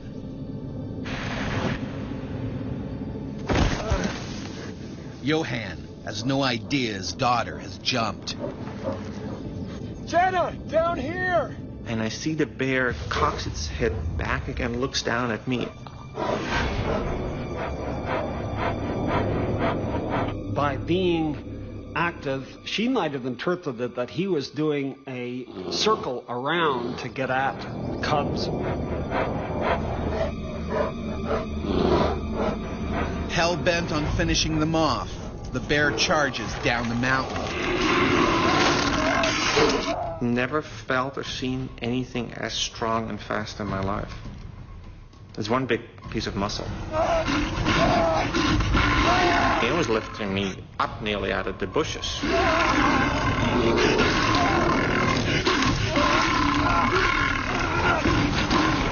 Bears will sometimes try to flip people over to get at their face when they're going after people. It was like, I need to keep this animal with me, away from Jenna, basically. Next thing I remember, falling around a good steep fall, I said 30 feet or something. Johann's luck holds. He's cheated death once more. But by chance, Johann has landed on the same ledge as Jenna. And then when I landed down, and here's that bear, it's still, with me. Trying to protect his daughter, Johann has brought the angry Grizzly straight to her. Now the bear moves in for the kill.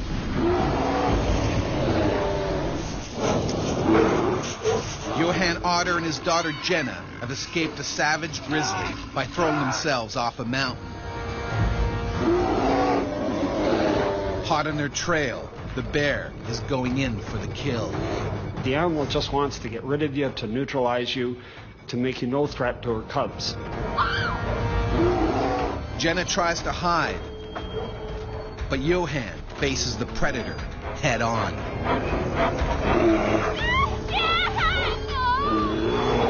But I just wanted to make sure it was, away from Jenna. Johann grabs for the nearest weapon, but it turns to dust. And I still remember those two eyes, amber brown, looking straight into my eyes. No feelings.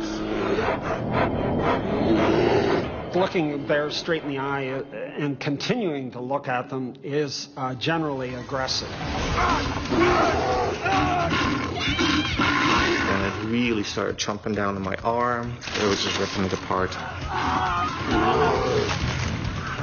We don't have the physical structure to stand up to even a friendly wrestling match with a bear, let alone when they're ticked off and a mom is feeling defensive about her cubs. You had this helpless feeling of, I can't do anything, but you want to help, but you can't do anything. The bear goes for the killer bite to his head.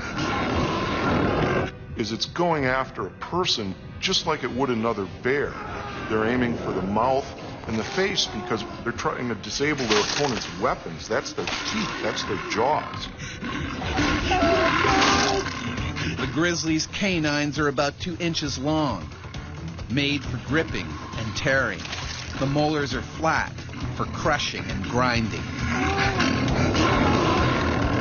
It really felt like it was trying to rip my head up. And the tooth really went into my skull. I could feel this bone cracking. And I remember thinking, okay, one more bite and I'm done.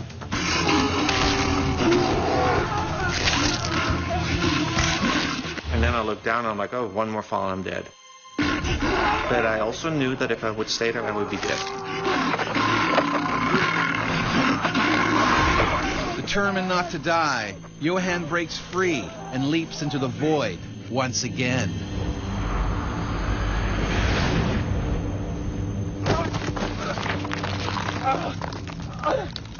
A small rocky ledge saves him from certain death, 1,400 feet below.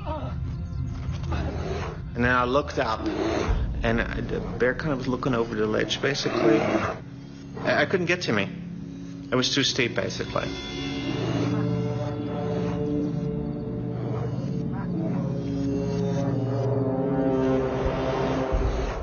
But the grizzly isn't done yet.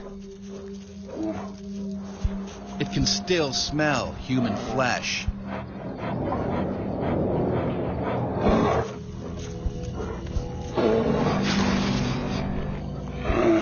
It was just fear of being found, which you know is inevitable.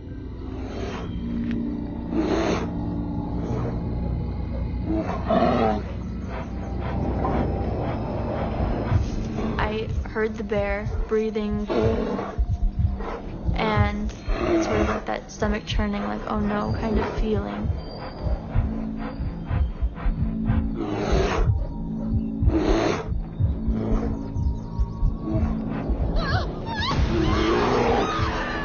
And I must have screamed.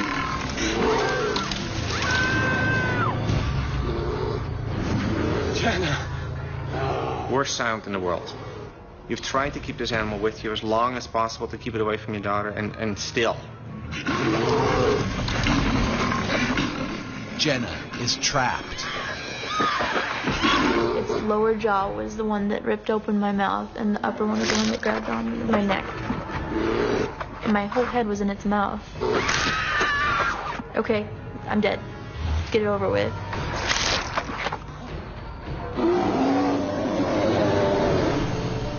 This could be the end of the line for Jenna.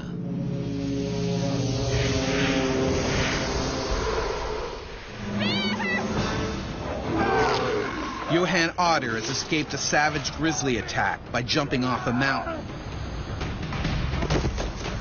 The bear has now turned on his 18-year-old daughter. Jenna.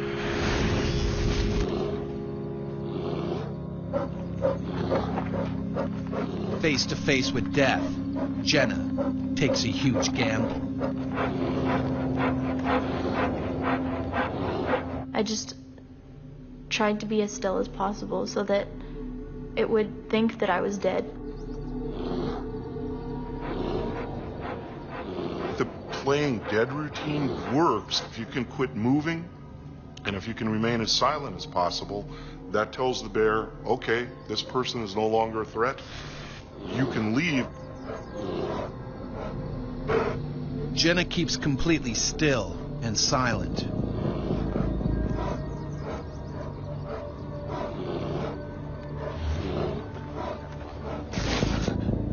Johan has no idea what is happening.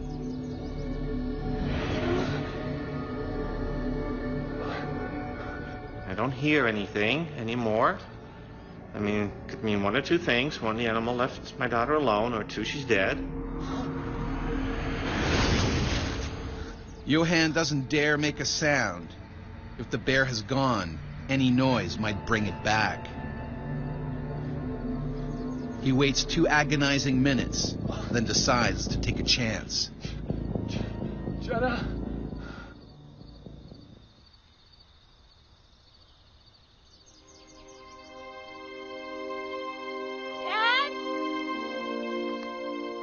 That's probably the best feeling. I'm sorry. It's still get a little emotional. Are you okay?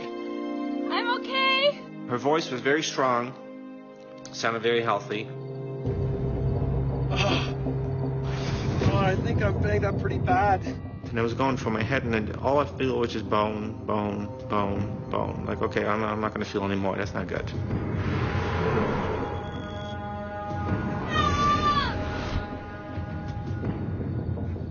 It's still too early for many hikers to be this far up the trail. Johan uses his nylon jacket to protect his exposed scalp. He needs urgent medical attention. Adrenaline triggered by the attack is draining away. He is going into shock. I was getting a little woozy. I was just shaking. I was so cold.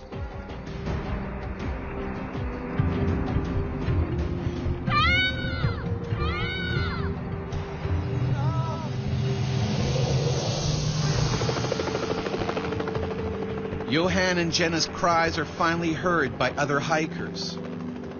2 hours later, they're airlifted to the hospital. Johan's spine and neck are broken. His scalp needs a skin graft.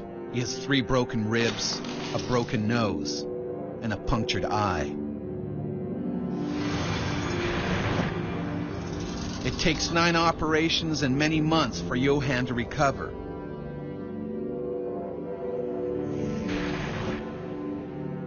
Jenna also requires surgery and begins university wrapped in bandages. Yeah, you kind of feel guilty in a way, you know, because you've taken your daughter into a dangerous area. Shouldn't have done that.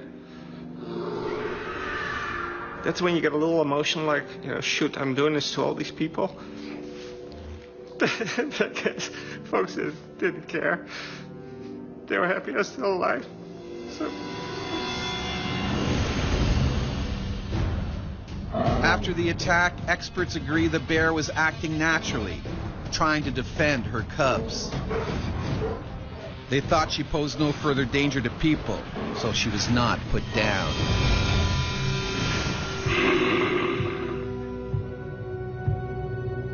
For thousands of years, bears were America's supreme predators. From Alaska to Mexico, they were top of the food chain. Native Americans were in awe of their ferocious temper and huge strength. Some tribes worshiped bears. They wore their skin and claws as symbols of power. But killing a bear meant hunting in groups. It increased the chance of coming back alive. European settlers, however, were far less cautious. They saw bears as a dangerous pest that preyed on their livestock. Convinced their guns would protect them, they set out to kill as many as possible. And this was the age of the homesteader.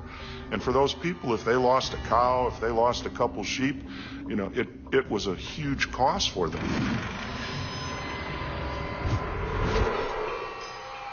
In the mid-1800s, prospectors pushed deeper into bear country, looking for gold. Scavenging bears soon learned that where there were people, there were food scraps. Very occasionally, bears also developed a taste for human flesh. Today, there are still freak incidents when bears see humans as prey. In the summer of 1997, Kelly McConnell's life was shattered when a black bear went on one of North America's most horrific bear rampages. It was just trying to eat me.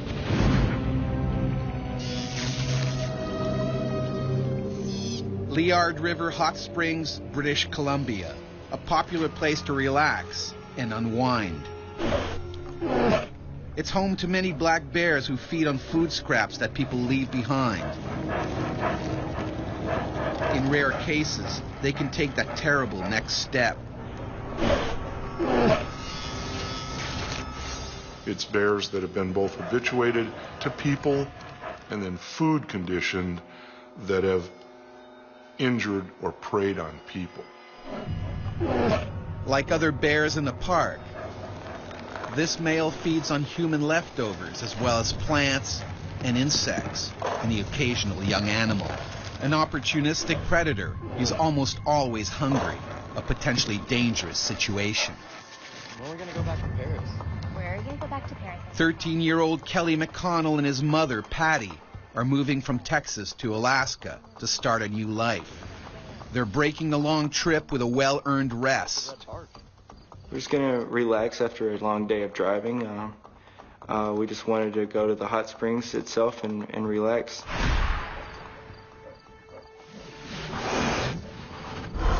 Even though they know there are bears in the area, Kelly and his mother decide to explore the park. And I actually did comment at that time, I wish that I could see one. And then my mother corrected me and told me that I did not wish I would see one. But Kelly and his mother have no idea of the danger they're in. It's so rare.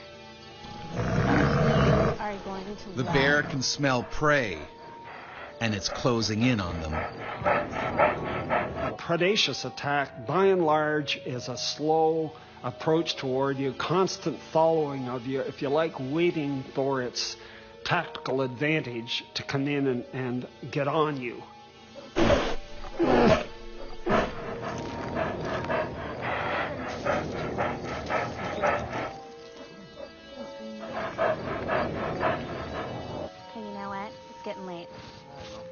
Come on, let's go.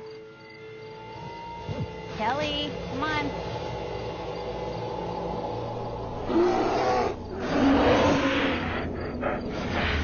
Patty and Kelly have walked into a death trap.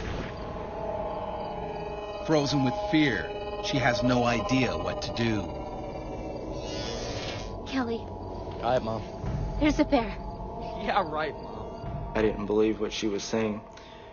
She's always fooling around. I didn't know what to believe. Kelly. Kelly. But it's no joke.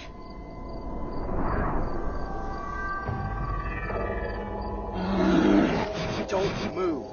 If it's not making any noise, if it's not making a commotion, and it starts coming at you, this bear's in a predatory mode, and you've got to start thinking about what can I do to defend myself.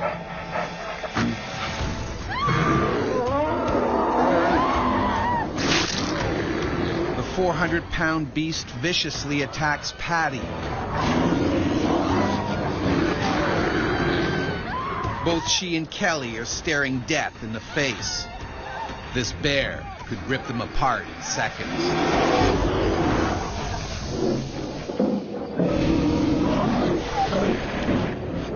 In a nature park in British Columbia, 13-year-old Kelly McConnell has put his life on the line to save his mother from the jaws of a bear. And I was screaming for help, and there was no one around. Felt so helpless. A bloodthirsty beast tears into Patty. It was trying to eat my mother. Bears don't always completely kill their prey before eating it. They'll just start eating. And they do that with big game animals, and it's pretty well known that they do it with people too.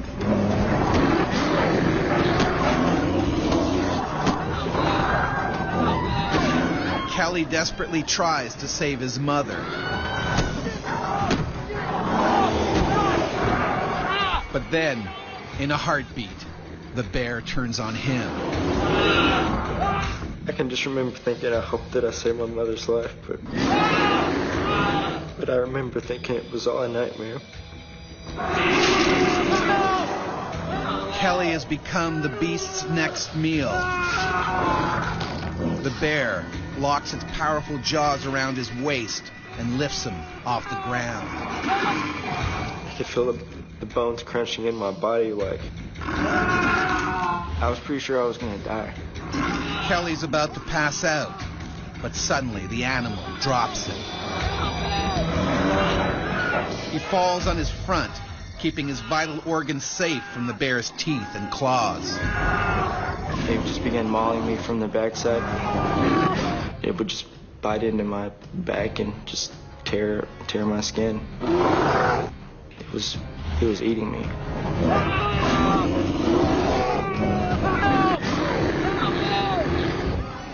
Kelly and his mom are so far from the hot springs, there's a danger no one will hear their screams. But one man does.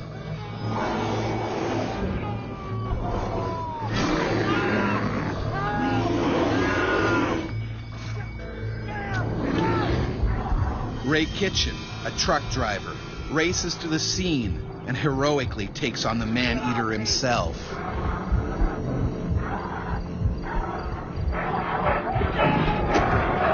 This is an animal that's obsessively hungry, if not starving to death, and it may see other people that interfere as trying to take the carcass away from them. The bear's reaction is explosive.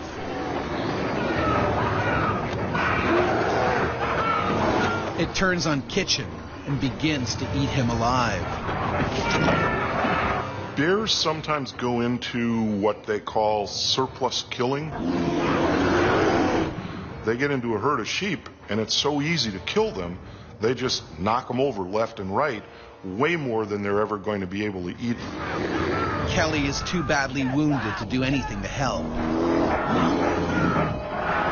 Kitchen is pinned beneath the raging animal. He can do nothing to stop it ripping him to pieces.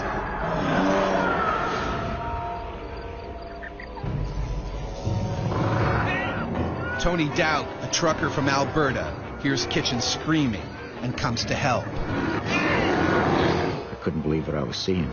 The bear was on Ray Kitchen, mauling him to death. And it stared at me. I was looking at it straight in the eyes. And I hit him dead square in the eyes. And its claws come up and just missed me because I jumped back. Tony is lucky the bear doesn't go after him. Instead, it finally kills Ray Kitchen.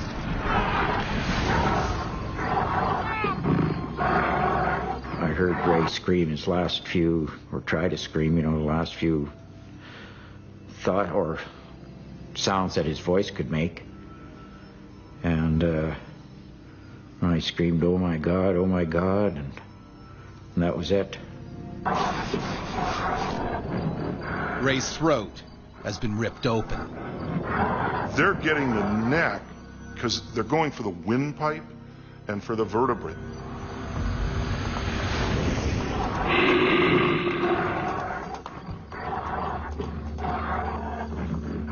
Kelly's wounds are so bad he can't move. Patty is alive, but very weak. She told me that I should take care of my sisters. And then she told me she loved me. Patty loses consciousness.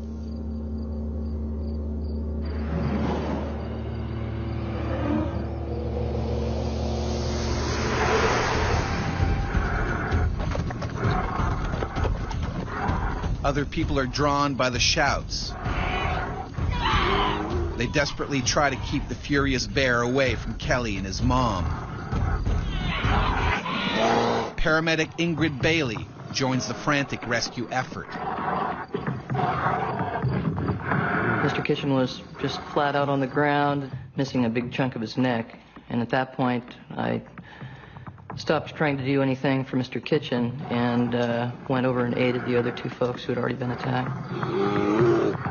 Ingrid does what she can, even though she could be next. You gotta put pressure on those wounds. The bear is only a few feet away. It could strike at any moment.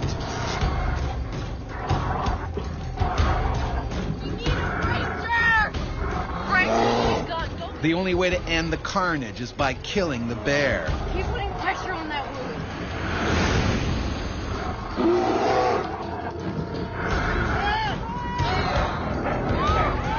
But this vicious predator is not done yet with its bloody rampage. It has the taste for human flesh and wants more.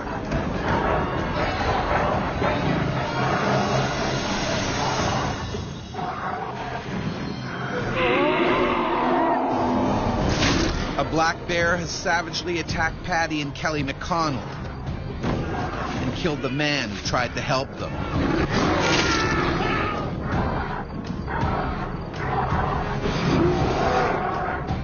Now the bloodthirsty bear is on the rampage and heading towards the hot springs. There's panic.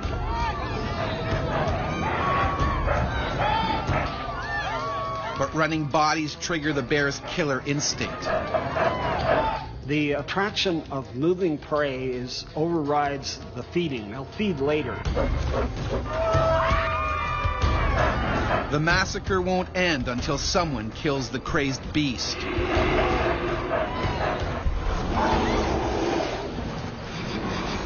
Ingrid Bailey is still trying to revive Patty when the bear attacks another victim. He caught up with a group of college students, and the last student in line slipped on the boardwalk, which was a little damp from the light rain, and the bear caught up with that person and mauled him as well. Finally, someone arrives with a gun. The bear is shot dead. Lots of pressure. He's losing a lot of blood. But it's too late for Patty McConnell. She dies of her horrific injuries. Her 13-year-old son, Kelly, just manages to pull through. Both my lungs were punctured. They said there was over 100 centimeters of stitches.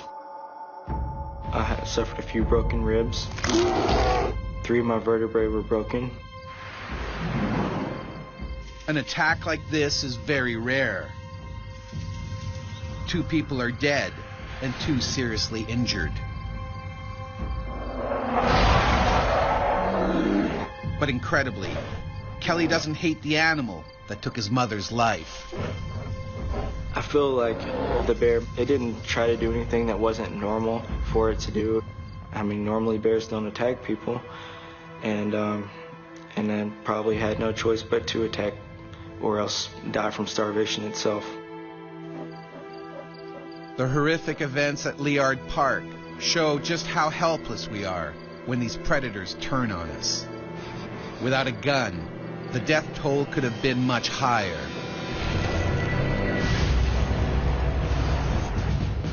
Killing a bear in full attack mode is difficult, even with modern weapons. Back in the 1800s, it was much harder. As Michigan hunter and trapper Franklin Devereaux found out in 1883 when he tried to shoot a grizzly. In the time it took to reload his gun, the enraged bear charged and killed him. Placing a headshot, unless the bear is immobile, is just about impossible. The skull is very hard. The hammer, you'd have trouble breaking it. In those days, bears were often only injured, and a wounded bear is extremely dangerous. It will stop at nothing to kill its attacker.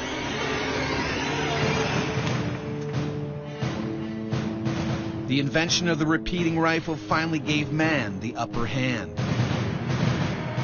When we went from single-shot muskets to lever-action repeating rifles, that was a huge blow to grizzly bears. And it was both a combination of firepower, how fast you could shoot, and also the power of the weapon. Hunting bears became a popular sport. They were killed in the thousands. Grizzly bear numbers plummeted, and today they are protected by law. But as more hunters and hikers venture into the last remaining wilderness, violent encounters still happen. And when an angry bear attacks, even a modern weapon may not save you.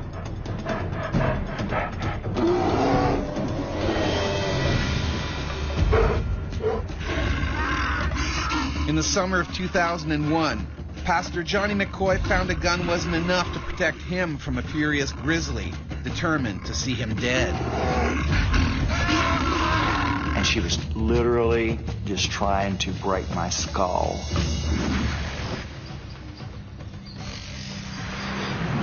Pastor Johnny McCoy and Church Deacon Gary Corral are old friends who've been hunting together for years.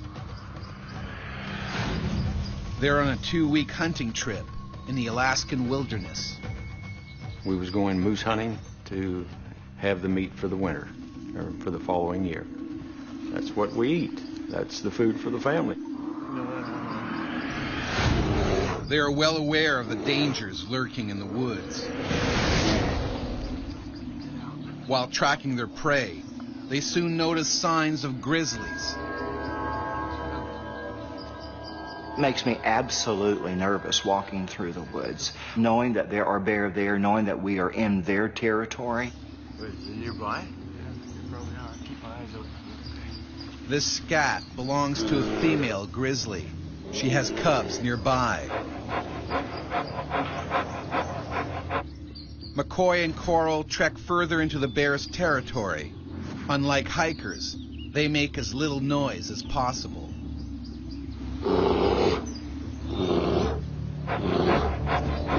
Hunters are probably more prone to bump into bears than other people because they're moving quietly.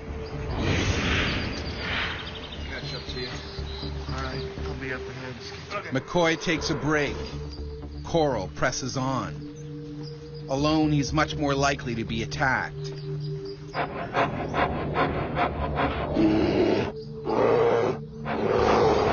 Coral is walking quietly. The grizzly won't see or hear him until it's too late.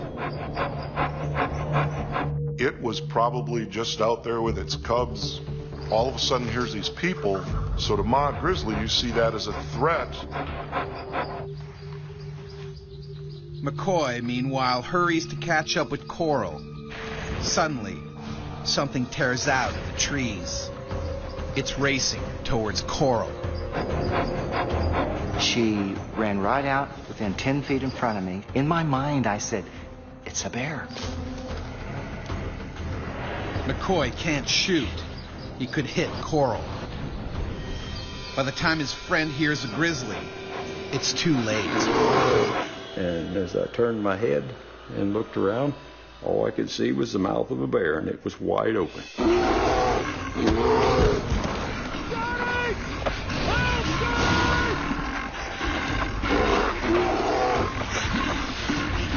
I just thought that the bear's going to kill me. Today I'm going to go be with the Lord. At first, Coral's backpack shields him from the deadly claws. The bear was just trying to get the pack out of the way to get it done.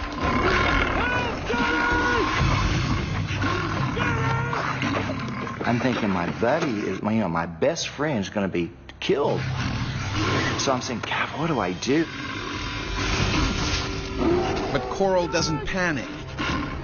Incredibly, he pulls his gun out from under him and points it blindly over his shoulder. It wasn't an easy thing to do. I squeezed the trigger and boom.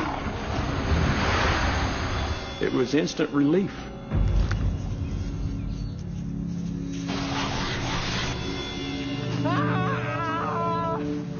But a second later, Coral hears a terrifying scream.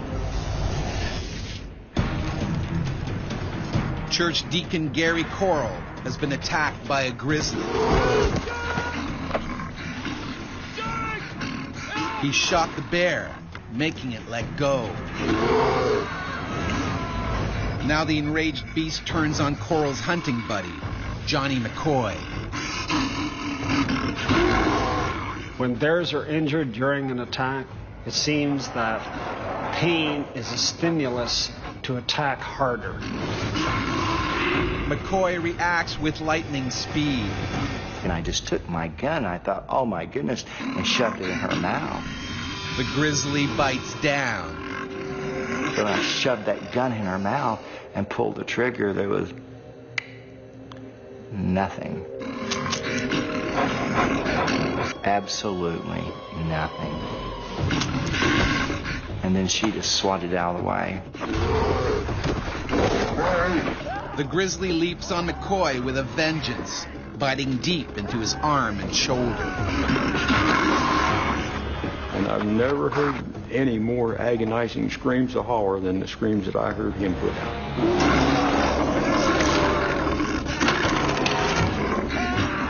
And the first thing that she did was to bite and break my arms in 9 places. A grizzly's jaws can exert over 750 pounds of force. It's like being hit by a sledgehammer.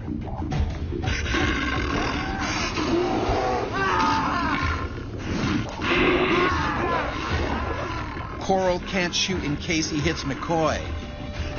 He can only watch as the bear tears his friend apart. I could hear the bones crunching. I could actually hear them breaking. I seemed to even be able to hear the flesh being ripped off of these bones. McCoy can't fight anymore. His arms are badly mauled. The grizzly now lunges for his head, the death blow. And all I could smell was her breath. It was the most awful stench I've ever smelled in my life. And I thought, okay, God, this is it. Lord, I'm ready. This is it. And I just quit. I just quit. McCoy's body goes limp. And the bear turned around and looked at me.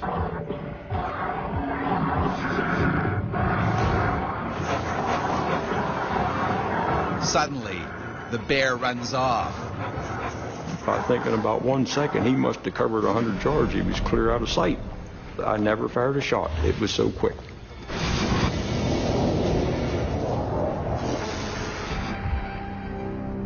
McCoy is in bad shape. I'd already resigned the fact that I was not going to make it. I could have bled to death. Johnny. Both his arms are badly injured. His scalp is shredded. His ear is torn off. One eye hangs from its socket. Talk to me. Coral must act quickly to save his friend. Well, we had lots of game sacks. So I took the game sacks and put his scalp back on as good as I could and put his eyeball back in his head and stuffed his ear up in there and tied the game sacks on him. And when I got done, I looked at him and I thought, oh my, how am I ever going to get him to stand up?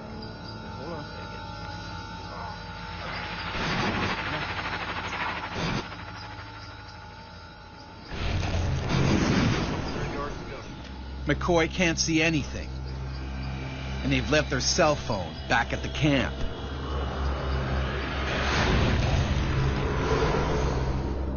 It takes the injured hunters 3 hours to get there. Eventually, they are airlifted to the hospital. Emotionally, I'm still dealing with that. It's tough. If I'm under a lot of stress, my wife has to wake me up because I'm fighting with a bear all over again.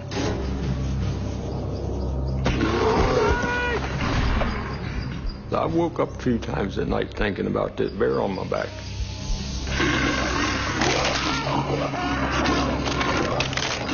With the bear tearing him apart, and the bones crunching, sure, you don't ever forget that. The grizzly bear was later found dead of the single gunshot wound.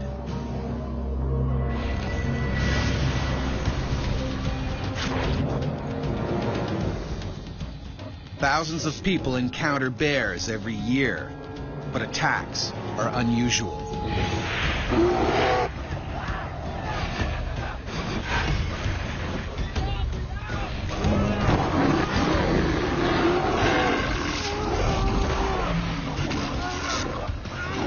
It's most likely one of two causes. One, it's a predatory incident, and that happens with both black bears and grizzly bears. And then the second thing is defense of personal space.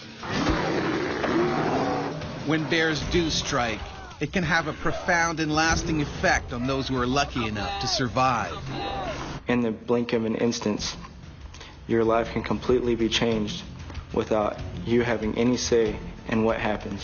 So you should just go out and live every day like it's your last day, because it might be. You just never know. I will never, ever be the same again in a tremendous way. I don't take the wildlife for granted. I don't take grizzly bears for granted anymore. Despite their close brush with death, many survivors don't blame the animals. I have no ill feelings towards grizzly bears whatsoever. I think they're incredible animals. When you're going to a country that still has grizzly bears in it, it's just beautiful to see. But as we encroach ever further into bear territory, there will still be times when we become human prey.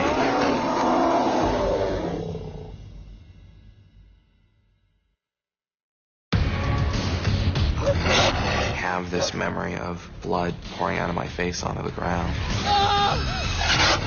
We were all gonna die. I knew I'd be bitten. Panic, fear, terror. You're scared. It was so completely overpowering. He just ripped my face off. I told myself I'd rather die. It's everyone's worst nightmare, being eaten alive by a wild animal. In this episode, 3 remarkable stories of people who've been savaged by distant cousins of man's best friend. What's it like to become human prey?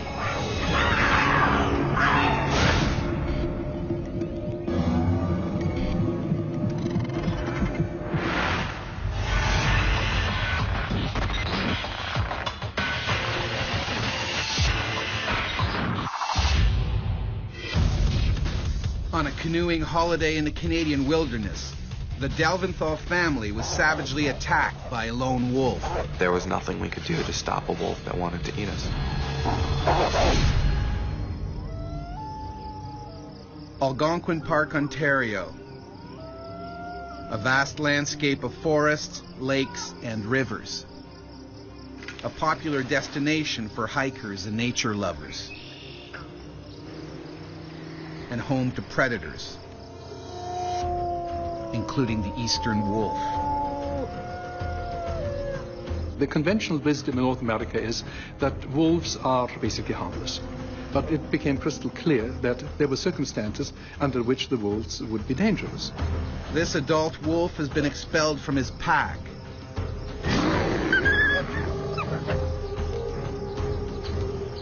Forced to fend for himself, he's become an opportunistic predator, scavenging kills and raiding campsites. And he's starting to lose his natural fear of people.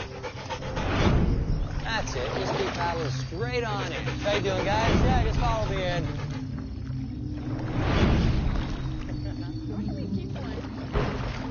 The Delventhal family is near the end of a 9-day canoe trip to some of the park's most remote areas.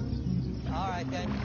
We wanted to get away from people, get away from human contact, really get as much as possible into nature to appreciate it as a family. Yeah, dig right in there. It had been one of the best trips, probably one of the high points of our lives together as a family. As the day ends, the Delventhals look for a place to set up camp.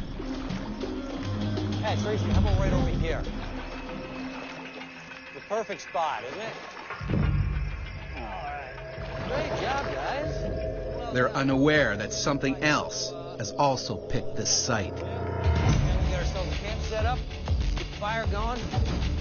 The wolf gravitated to the campsite because that was a place where in the past it may have smelled food, experienced food. Although both parents just want to kick back and relax, their older boys have plans of their own. You're dead.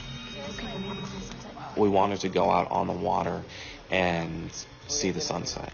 And our parents had very strict rule that me and my brother Eli were not allowed out in the canoes without one of them in the canoe. So we needed to convince one of our parents to go out with us. What do you say, Mom? We're going to stay here and make dinner, and you boys go ahead. Tom and his 2 older sons set off in the canoe. He has no idea a hungry wolf may now be sizing up their little brother. About 80% of the attacks are aimed at children. And children are being taken while they are still struggling and screaming and are being carried off.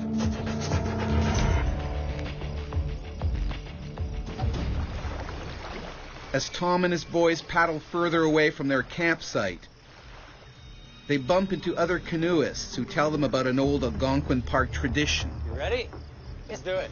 The wolf call. We sort of bunched all the canoes together and started howling, more or less in unison, doing our best to sound like wolves. When you howl, you let the pack know that you are another wolf and you're encroaching on its territory.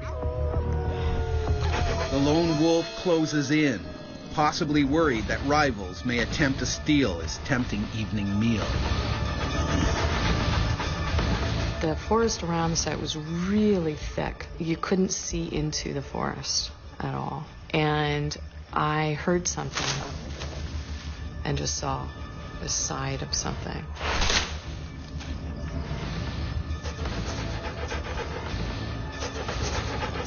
Oh, good timing, guys. Dinner's just ready. Grab some bowls. Tom arrives back with his older sons.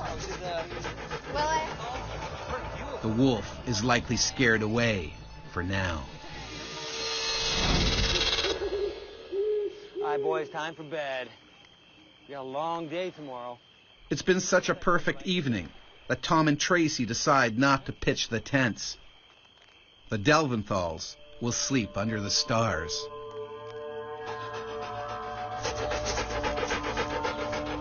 But sleeping outside makes the family vulnerable. My mom put Willem, who was only 3, in between me and Eli, who were considerably larger than him.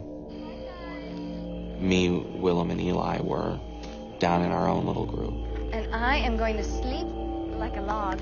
Tom and I were lying out under the stars and agreed that it was the most peaceful, grounded, safe that we'd ever felt in our lives. And talked about how blessed we were, that this was a glorious place. There is something quite wonderful about lying down and seeing the stars, but I was 12 and I was a little bit more scared of the world and scared of the dark.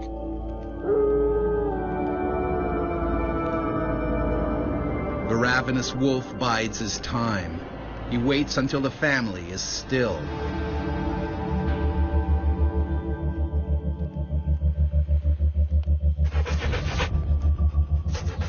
His sights are firmly set on the children. I was dreaming that I was walking through the woods with my parents, and it was sunny, and we were just sort of walking and talking. Finally, the wolf makes his move. He zeroes in on the most accessible prey, Zach.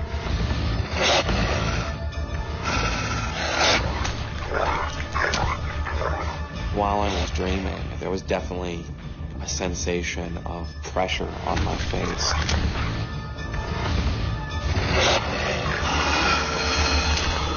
The wolf, as a killing machine, is extremely powerful. They really slice through tissues and meat and muscles and tendons. It's very severe. Incredibly, Zach keeps on sleeping. And it felt like I was being dragged.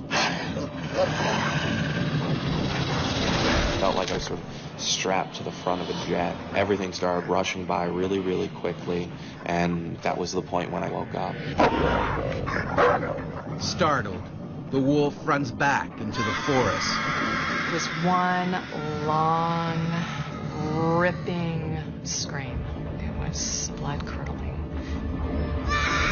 Zach, what's wrong? What's wrong? What is... He kept saying, something bit me. What happened? Something bit you? But they still have no idea what bit him. It was at that point that my thermals were getting wet and warm. And he started saying, I can't breathe, I can't breathe, I can't breathe. And so I realized that he was bleeding profusely from the face.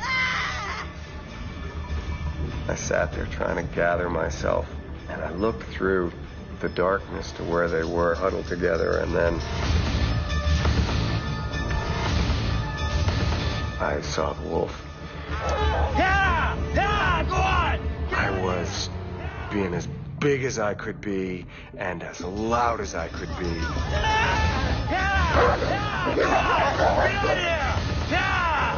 I had to get away from my wife and child.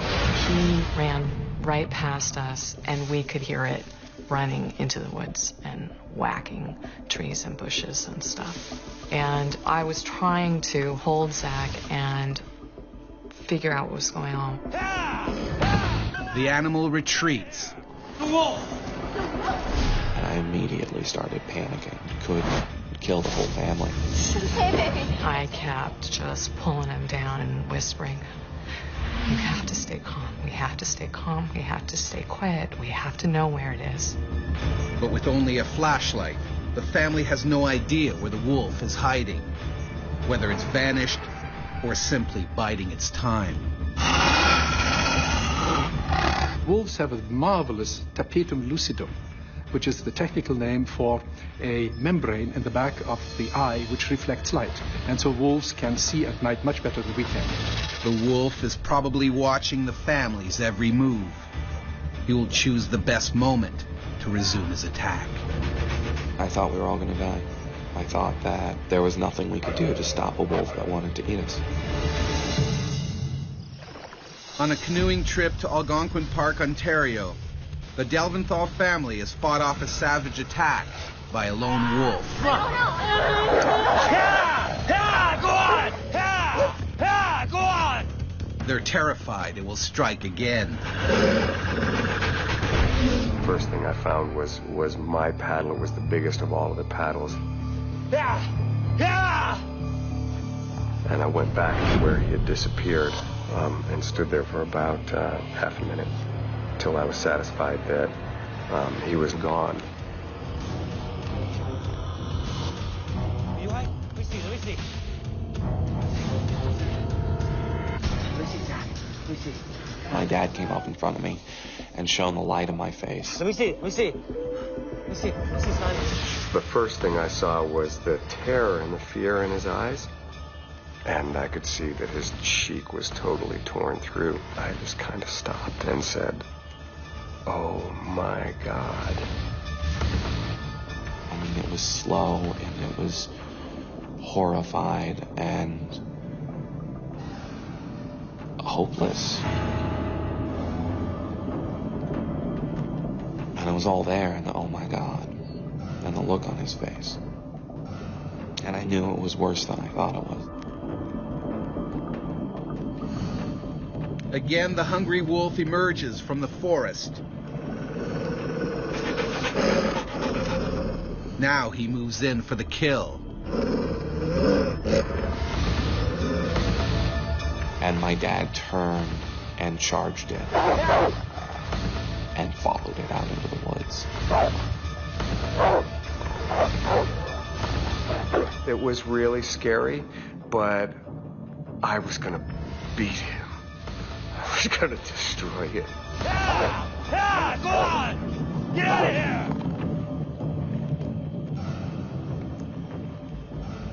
The trees wrapped around him, and he was gone. He disappeared. Tom, come on! I thought, if he doesn't come back, how am I going to protect these kids on my own? My immediate thought was that I wasn't going to see him again.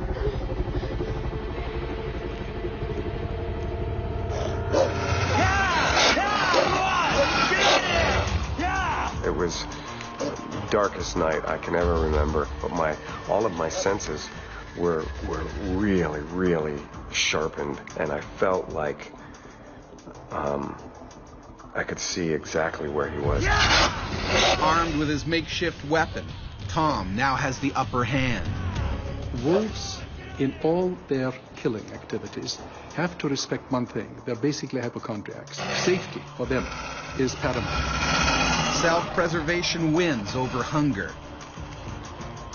The animal retreats, for now. Seizing the moment, the Delventhals make their escape. Keep that right on there. That's it. See that? Yeah. Keep this on there. Hold that on there. That's it. All right, we gotta get out of here. Up we go. Here we go. Down here, let me talk to you.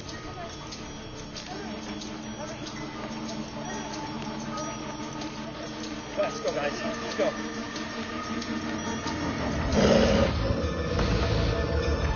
Hey, Will, Eli, you guys all right? Hey, let's go, baby. Let's go. Tracy, let's go. Zach, hold on. There was this moment of pushing off the sight, and then I remember just going, because I knew at least the wolf couldn't get us now. The family may have escaped the wolf's jaws, but Zach is still in terrible danger.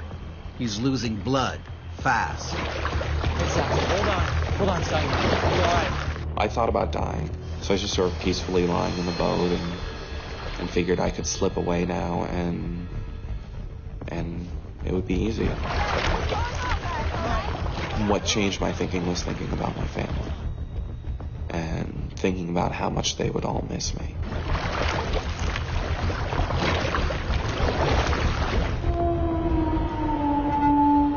I was very aware that he might have lost a lot of blood, and that there was a lot further to go.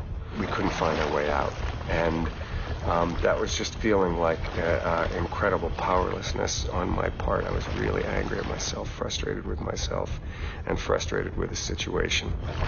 After 3 long hours, the family sees a glimmer of light. They arrive at a lodge, but the hospital is still another 4 hours away.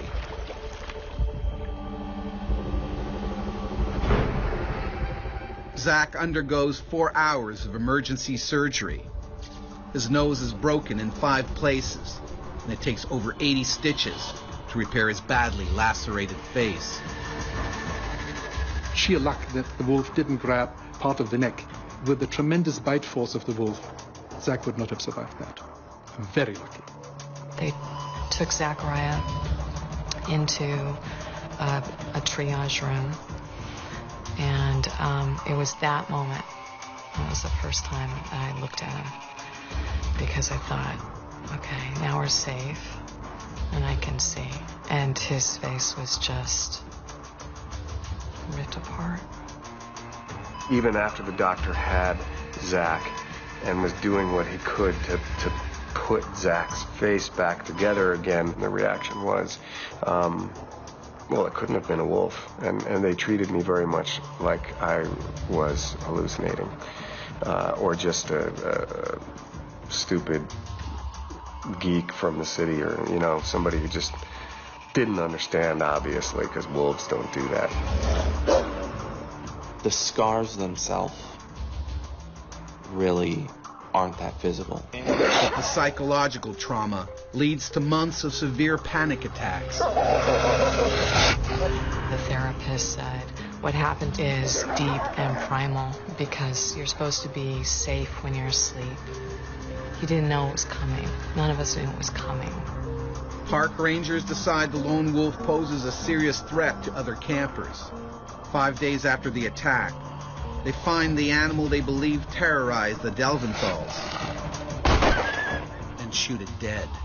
But Zach doesn't blame the wolf for what happened. I'm not really any more or less afraid of wolves than I was before, and I have a great respect for them and a great admiration for them. But they're always potentially dangerous.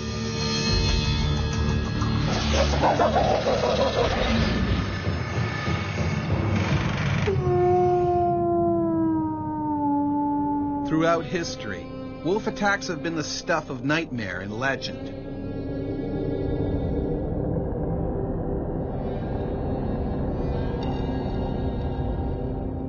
No ordinary creatures. In mythology, they often represented evil, even the Antichrist. Not even death could safeguard people from the wolf's jaws. In 16th century Scotland, bodies were often buried on islands to stop wolves digging them up and eating them.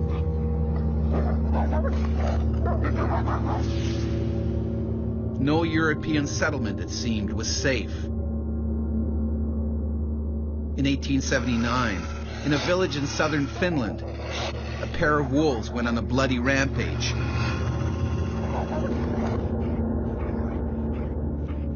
As many as 35 children were killed.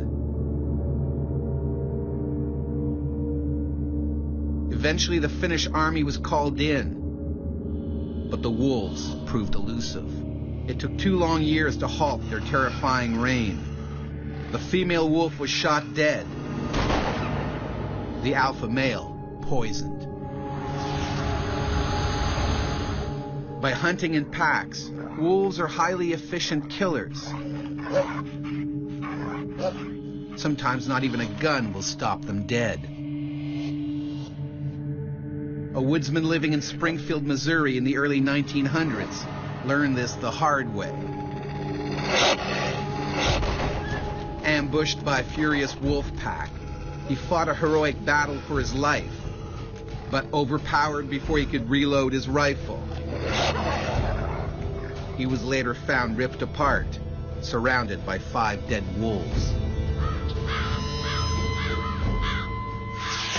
Ever since the first white settlers arrived in North America, wolves have been relentlessly hunted and killed. But in their place, their canine cousin, the coyote, has flourished. Increasingly, the ever-adaptable coyote has moved into urban areas. And increasingly, humans come face to face with them.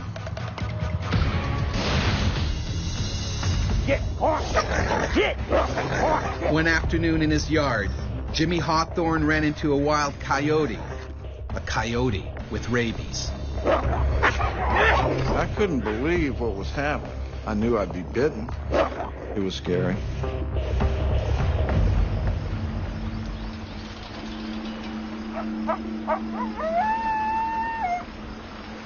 This coyote has lost all sense of reality. He's suffering from rabies. The disease in his brain has eradicated any fear of people. All he wants to do is attack. Most likely the coyote encountered a rabid raccoon. They tangled and the raccoon bit the coyote. The rabid animal has left his natural habitat behind. He's now in the residential neighborhood of Lenaxa, Virginia, and is a deadly threat to anyone who crosses his path.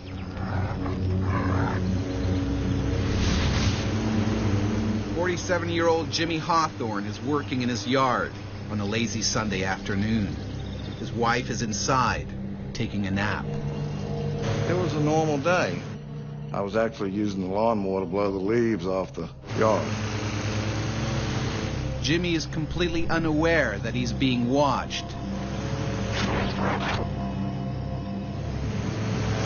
I probably see coyotes once a month, and then when they see you, they're gone. They're scared of humans. But not this coyote.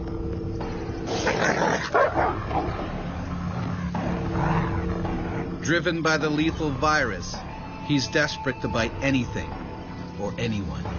Rabies virus infection is transmitted in the saliva and often deposited in skin, subcutaneous tissues, or muscle, and then eventually spreads along nerves to the central nervous system. The diseased coyote closes in on Jimmy. I was just sort of in my own little world, riding on a piece of equipment, and it startled me.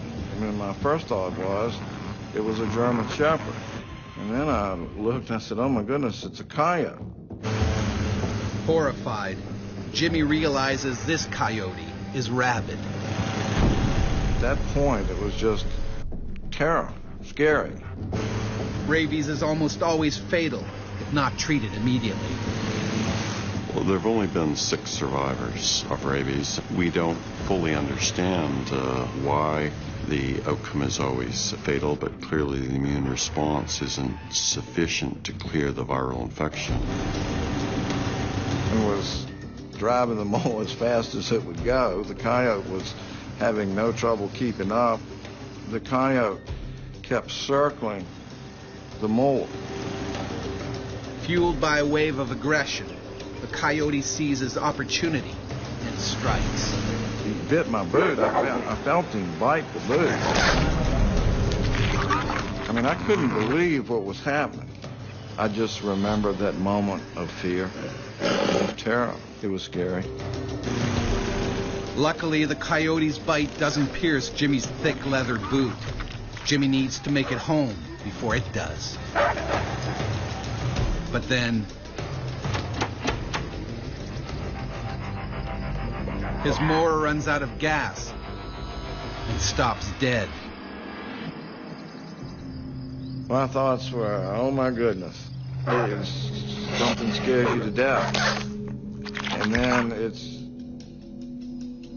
like you have to take care of yourself, protect yourself. Jimmy must either risk running for his life or taking on the rabid animal. This animal might weigh 50 pounds, and I weigh 240. If it gets bad enough, you know, I'll just tear him apart with my hand. But I knew I'd be bitten. You don't see animals come up to you. I mean, I've been in the woods my whole life. Deer don't walk up to you. Rabbits don't walk up to you. This animal had no fear of man. He would come around the tractor. You know, I didn't want him to bite me on the back of my leg, and I just turned around and faced him, and he came at me, and I kicked him. Hit! That's when he sort of hollered, yipped, and went into the thicket. Because of his swelling brain, the rabid Coyote is suffering terrible headaches. Jimmy's kick further disorients him. Jimmy's bought some time.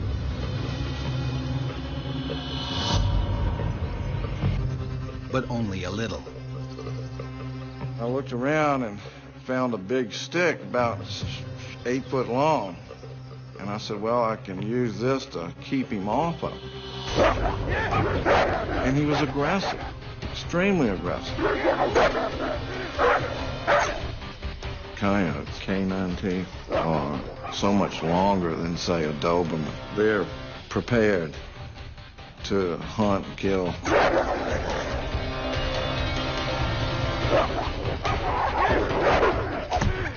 Wielding the stick, Jimmy scores a direct hit to the coyote's head. The crazed animal retreats, for now. Jimmy races for the house, but the door is locked. His wife still asleep.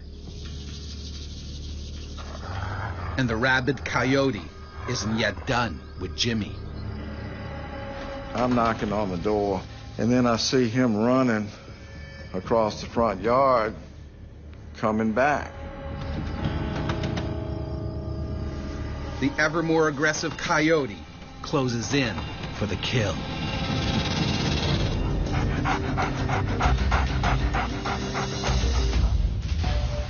While mowing his lawn one Sunday afternoon, Virginian Jimmy Hawthorne has fought off an attack by a rabid coyote. Locked out of his house, Jimmy's now trapped by the deadly animal. A rabies victim suffers agonizing spasms in the throat, making it almost impossible to swallow.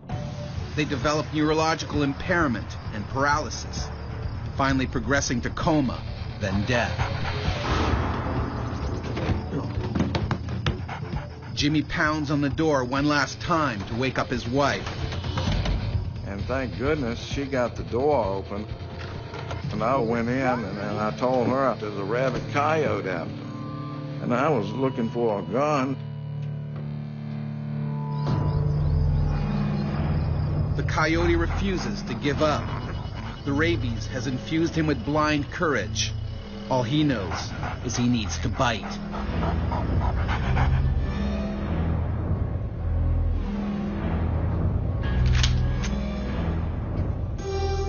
Jimmy has to end the battle now.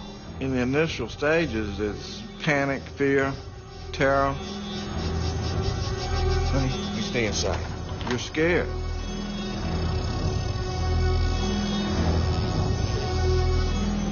And then that went away. It goes from fear to aggression. It almost makes you angry. Leaving the sanctuary of home, Jimmy goes in search of the deranged animal.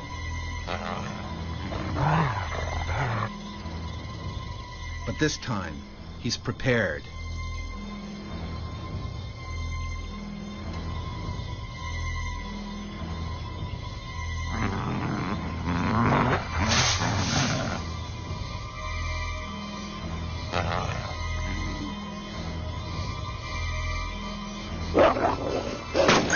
Just a reflex action, I shot him. And killed him. When the animal is tested, experts confirm the rabies virus. Thankfully, Jimmy is healthy, but the psychological trauma remains. When I'd go to bed, I'd close my eyes and I would see the coyote coming at me. Now, when doing the gardening, Jimmy and his wife are always on guard, just in case. When the news originally did the story, when it happened, they said, how do you feel about that? And I said, well, you know, I would have rather been a lottery winner. So it was amazing to me how everything is nice. You're at home. It's a Sunday. You're working on your property. Everything's calm. And then everything turns into chaos. It's scary.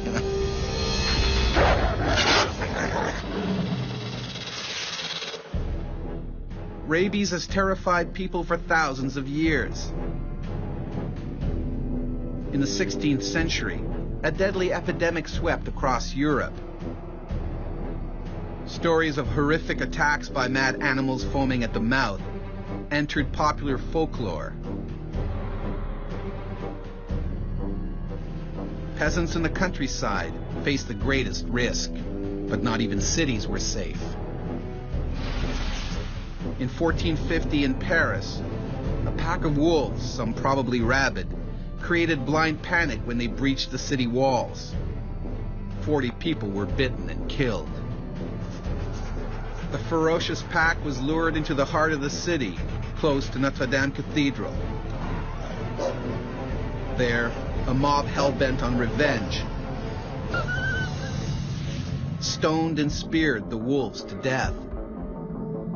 While the wolf and coyote have always posed a threat to humans in parts of North America, there's a much more dangerous animal at large. The powerful cougar, also known as a puma or mountain lion, is thought to have killed at least 18 people since records began.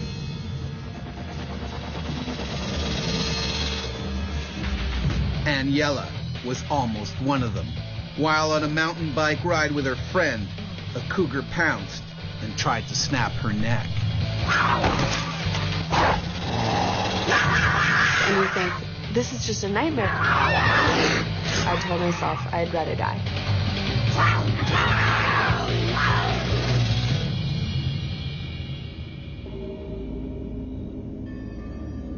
The rugged canyons of Whiting Ranch Wilderness Park are a big draw for thrill-seeking mountain bikers. But here, taking a tumble is not the only hazard. The park is home to some spectacular and dangerous wildlife, including the feared cougar. California Fish and Game gives a range of population from 4,000 to 6,000 cougars in California. This 110-pound male cougar works alone. They're very good at being top predators and surviving in the landscape. Their quickness, their agility, their smoothness of movement, they're just good at that. The cougar has just taken a fresh kill. They will immediately take them off into the brush, and that gives them cover and allows them to feed in peace. One cougar will have a territory of roughly 30 to 50 or more square miles. The big cat buries what he doesn't eat for another time. He'll attack anything that threatens his food cache. I'm always the slowpoke. Even humans. Aniela, a personal trainer and ex-Marine, and her friend Deb Nichols meet up for a biking excursion. They choose Cactus Hill Trail because of its exciting twists and turns. Ann and I got together because we have common riding styles. We tend to just like to ride hard and not talk a lot. I tend to take up sports where there's usually some rough play. You have to be willing to get dirty, have to be willing to, get cuts and scrapes and maybe some poison oak along the way. But I love it for the adventure. But today, Cactus Hill Trail will take them on a journey they won't soon forget. Ann and Debbie are heading straight into a death trap.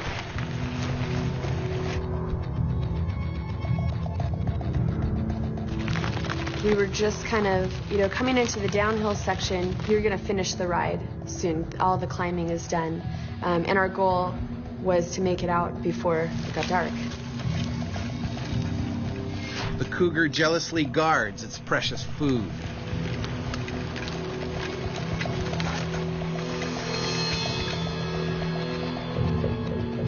Mountain lions don't move very far from their kills. Once they've cached the kill, they tend to stay relatively nearby.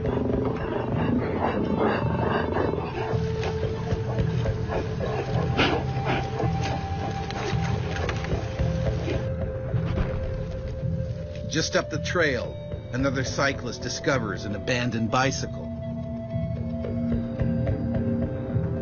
Hello? He has no idea who it belongs to. As I was first turning down that trail, Cactus Trail, when I came around one of the blind corners, we actually saw a man standing with his bike and then the second bike with no person. And my instinct was that they had stopped and that his friend was going to the bathroom.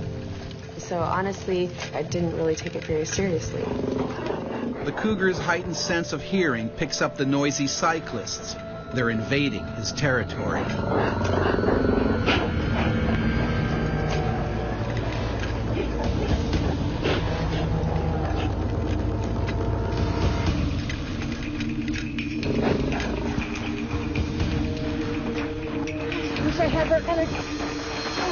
Debbie falls behind.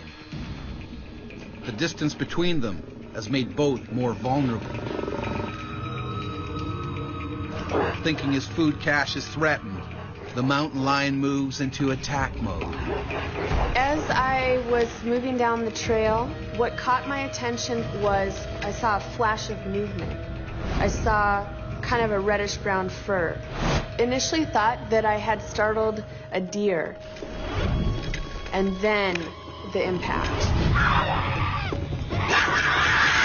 The cougar can leap a great distance in the realm of 20 to 30 feet and will jump on their back and bite the back of the neck.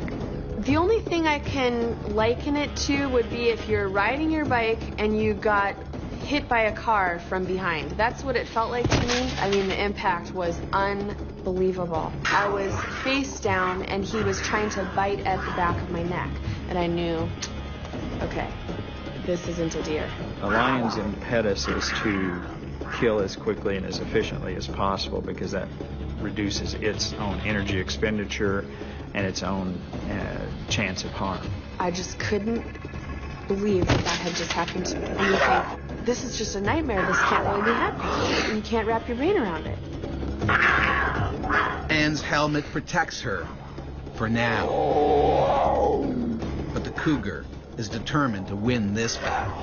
If they don't kill with the first bite, they may move their bite gradually around to the front of the throat and take the prey down by asphyxiation. It was like nothing I've ever experienced before in my life. It was so completely overpowering. I could feel it actually hanging on to my shoulders. The lion's claws were dug into each of my shoulders, and he was trying to bite at the back of my neck.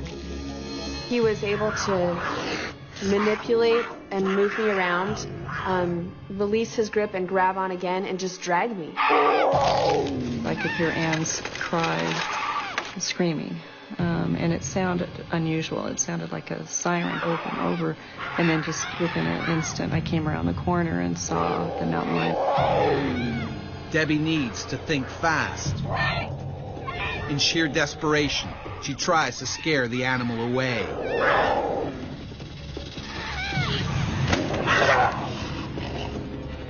He didn't even flinch.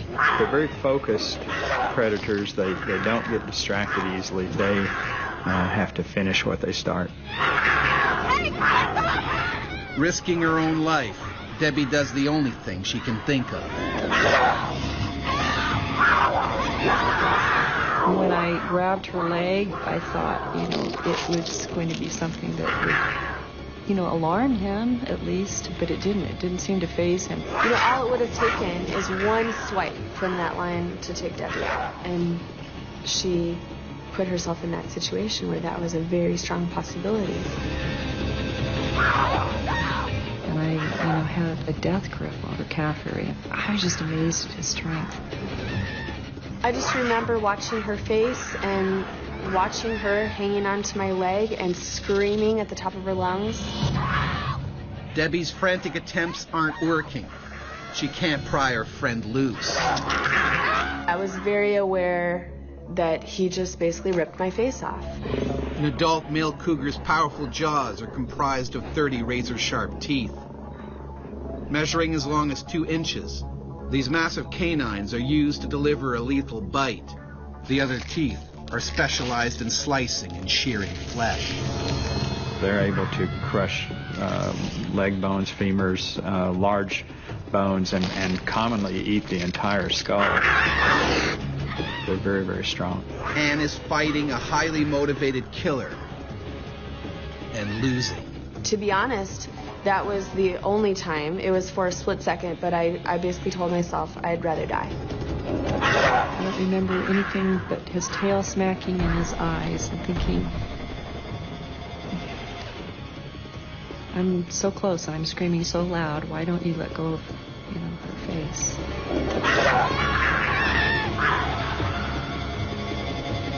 A group of cyclists up the trail hear Debbie's screams. They arrive with Anne's life hanging by a thread. I can't hold her much longer. I kept repeating that. I can't hold her much longer. One of the cyclists calls for help as the others join in the fight. But it's almost too late. The animal's large canines sink into Anne's throat. Once he locked down, things started to go black. I started kind of seeing stars. And I knew that was going to be the end. Aniela is now on the edge of death, and her friend is powerless to help.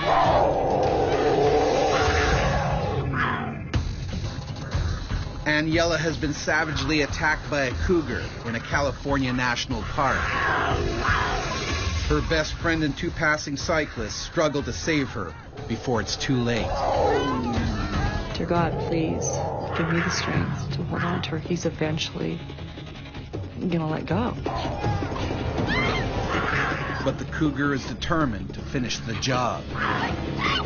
Their focus is intense, even to the point of ignoring a certain amount of negative stimuli, rocks and sticks and things like that. They're very focused, but they do recognize that they're getting hit, and at some point they potentially will give up. One of the rocks finally hits its mark. The cougar relents and lets go. The attack may be over, but Anne's struggle to survive isn't. She needs medical attention urgently. Stay down. Stay down. Give me a short. When I came to, I was lying on my back at that point, and I felt as though I was drowning. And we realized that it was blood. Hang on. Debbie is also fearful the cougar may want to finish what he started. Hold her neck still. Immediately thought, I just want to get out of this area. I felt very uneasy that he probably hadn't left, but that, he was close by. They don't get rewarded by giving up easily. All of their evolutionary history dictates that once they start, they have to stick with it. The paramedics arrive at the scene, but they fear she may not make it to the hospital in time. My neck hurt so bad. Just every muscle was just torn. That's what it felt like. It's so painful to even try to lift my head an inch. And I just said to her, Anne, you're gonna make it. You're gonna be fine. It's gonna be okay. The cougar stays in the area, still protecting his food cache, while Anne is airlifted to the hospital. Surgeons tell Anne that the cougar's bites were millimeters away from ending her life. My plastic surgeon told me he found 40 bite wounds to my neck alone, and then I had obviously severe wounds to my face. It wasn't going to be a quick fix. This is not like one surgery, I'm back to normal. And then I realized I'm not ever going to be back to normal. Later that evening, park rangers locate the owner of the abandoned bicycle.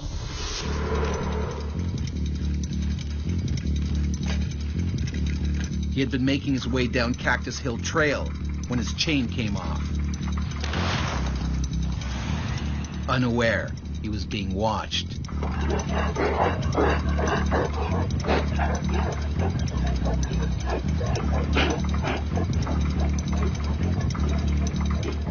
The animal struck with deadly force. The cougar likely snapped his victim's spinal cord in one bite.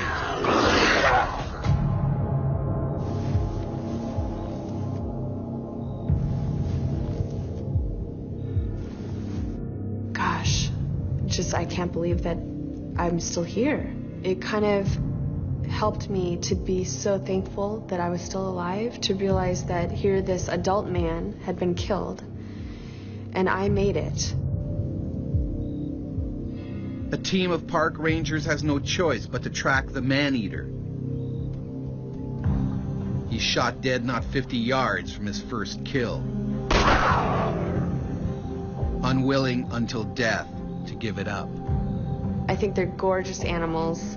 I have a lot of respect for what they're capable of, appreciating that they need their space too. An experience like this obviously makes you appreciate your friends. Debbie, specifically, she risked her own life. That's true friendship.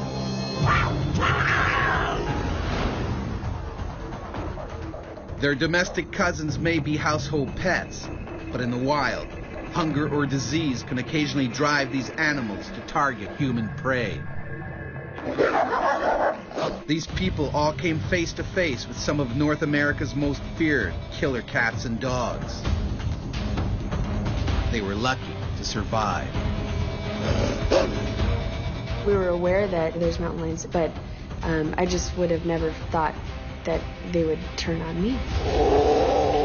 The general advice is don't run, don't play dead, fight, because your life depends on it.